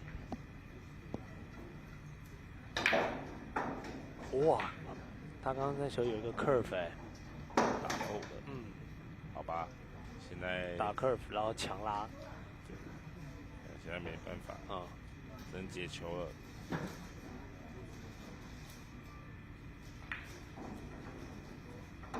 好，他又要选择远端克星了吗？搞不好再寻找一个2-9碰的机会。哦，这难度有哦。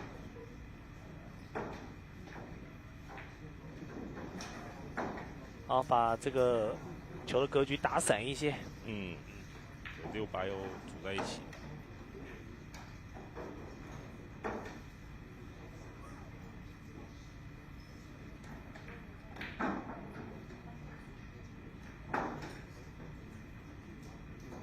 有可能这一球比较不是他擅长的路线哦，所以选择做一个防守。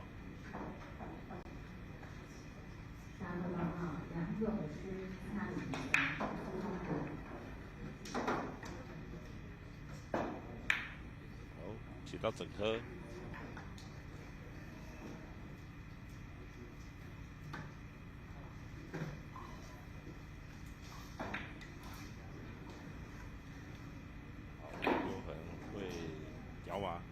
如果说是掉了，但又很可能也是强攻派。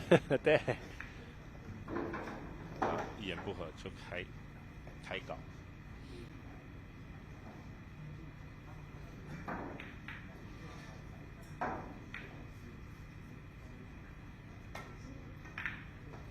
是不是一个犯规？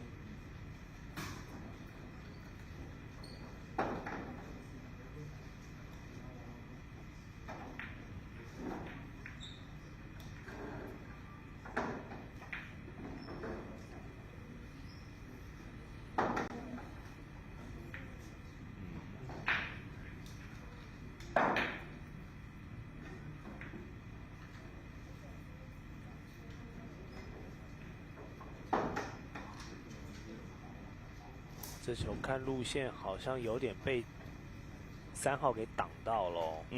他要跳吗？他在找他的工具吗？他2尺过，看会不会过吧。没有，他要跳了。他要跳了。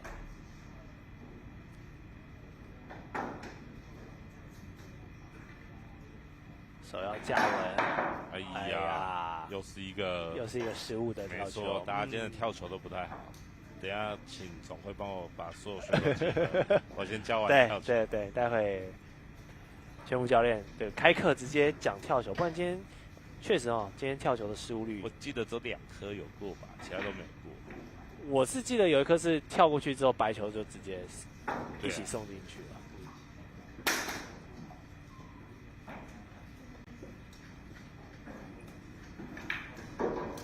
好，但这个跳球的失败，自由球总算是让这个篮球得以被化解，不然打了蛮久的蓝色。好，现在继续接着打3号球，红手套打红球应该没问题吧？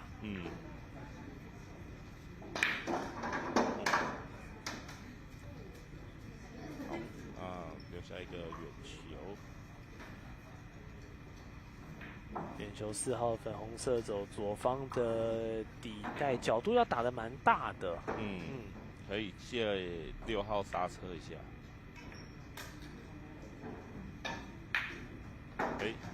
他让对手先试试看，剩5颗不一定吃得完。看看有没有什么捷径，我们来透过画面看一下。好，打球应该是随心所欲啊，拉。有球就打，球来就打。角度稍微偏打进要敲7号，那如果7号敲不到，敲不好，可能会挡住6号球。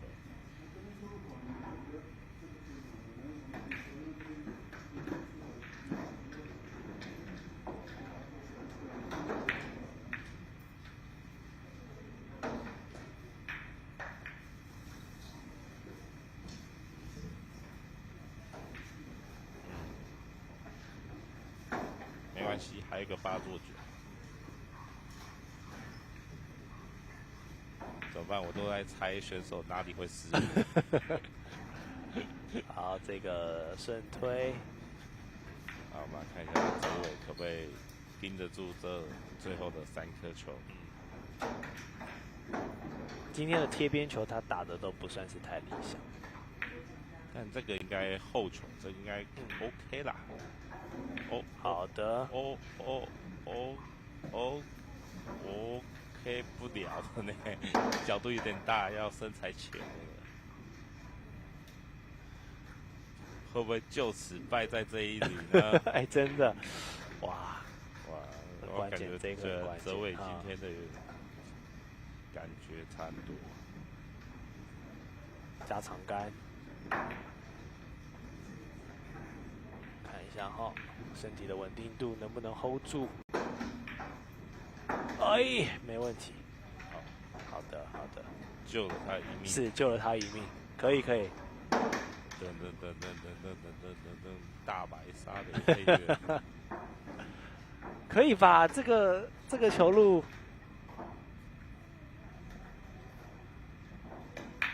苏哲伟，好的，没有问题。对，那就靠着后来居上，最后是拿下了关键的第6局，击败了佑恒哦。但佑恒年龄比较小，今天打起来感觉比较浮躁一点。对。通过这次的比赛啊，再学习一下。对，他都好。那我们看完一个上午的转播场次，我们请林教练快速总结一下今天大家跳球的状况，下半5场次可以怎么样改进？我觉得大家可以先把自己的大臂稳定好，不要有一个捞的动作，跳球就应该会蛮稳定的。然后再就是大家目前还没有一杆清台的出现，所以大家的进攻可能还要稍微调整一下，力量或者是选择上都要再做修正。是，好，大家用完午餐后，赶快再把这教练的话消化一下。那下午场次我们期待刚才提到的一些状况呢，在下午场次可以获得修正。那也提醒观众朋友，在用完午餐后的下午的12点40分，再回到我们台湾杯全国撞球锦标赛的转播现场。我们先休息一下，吃个午餐。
刘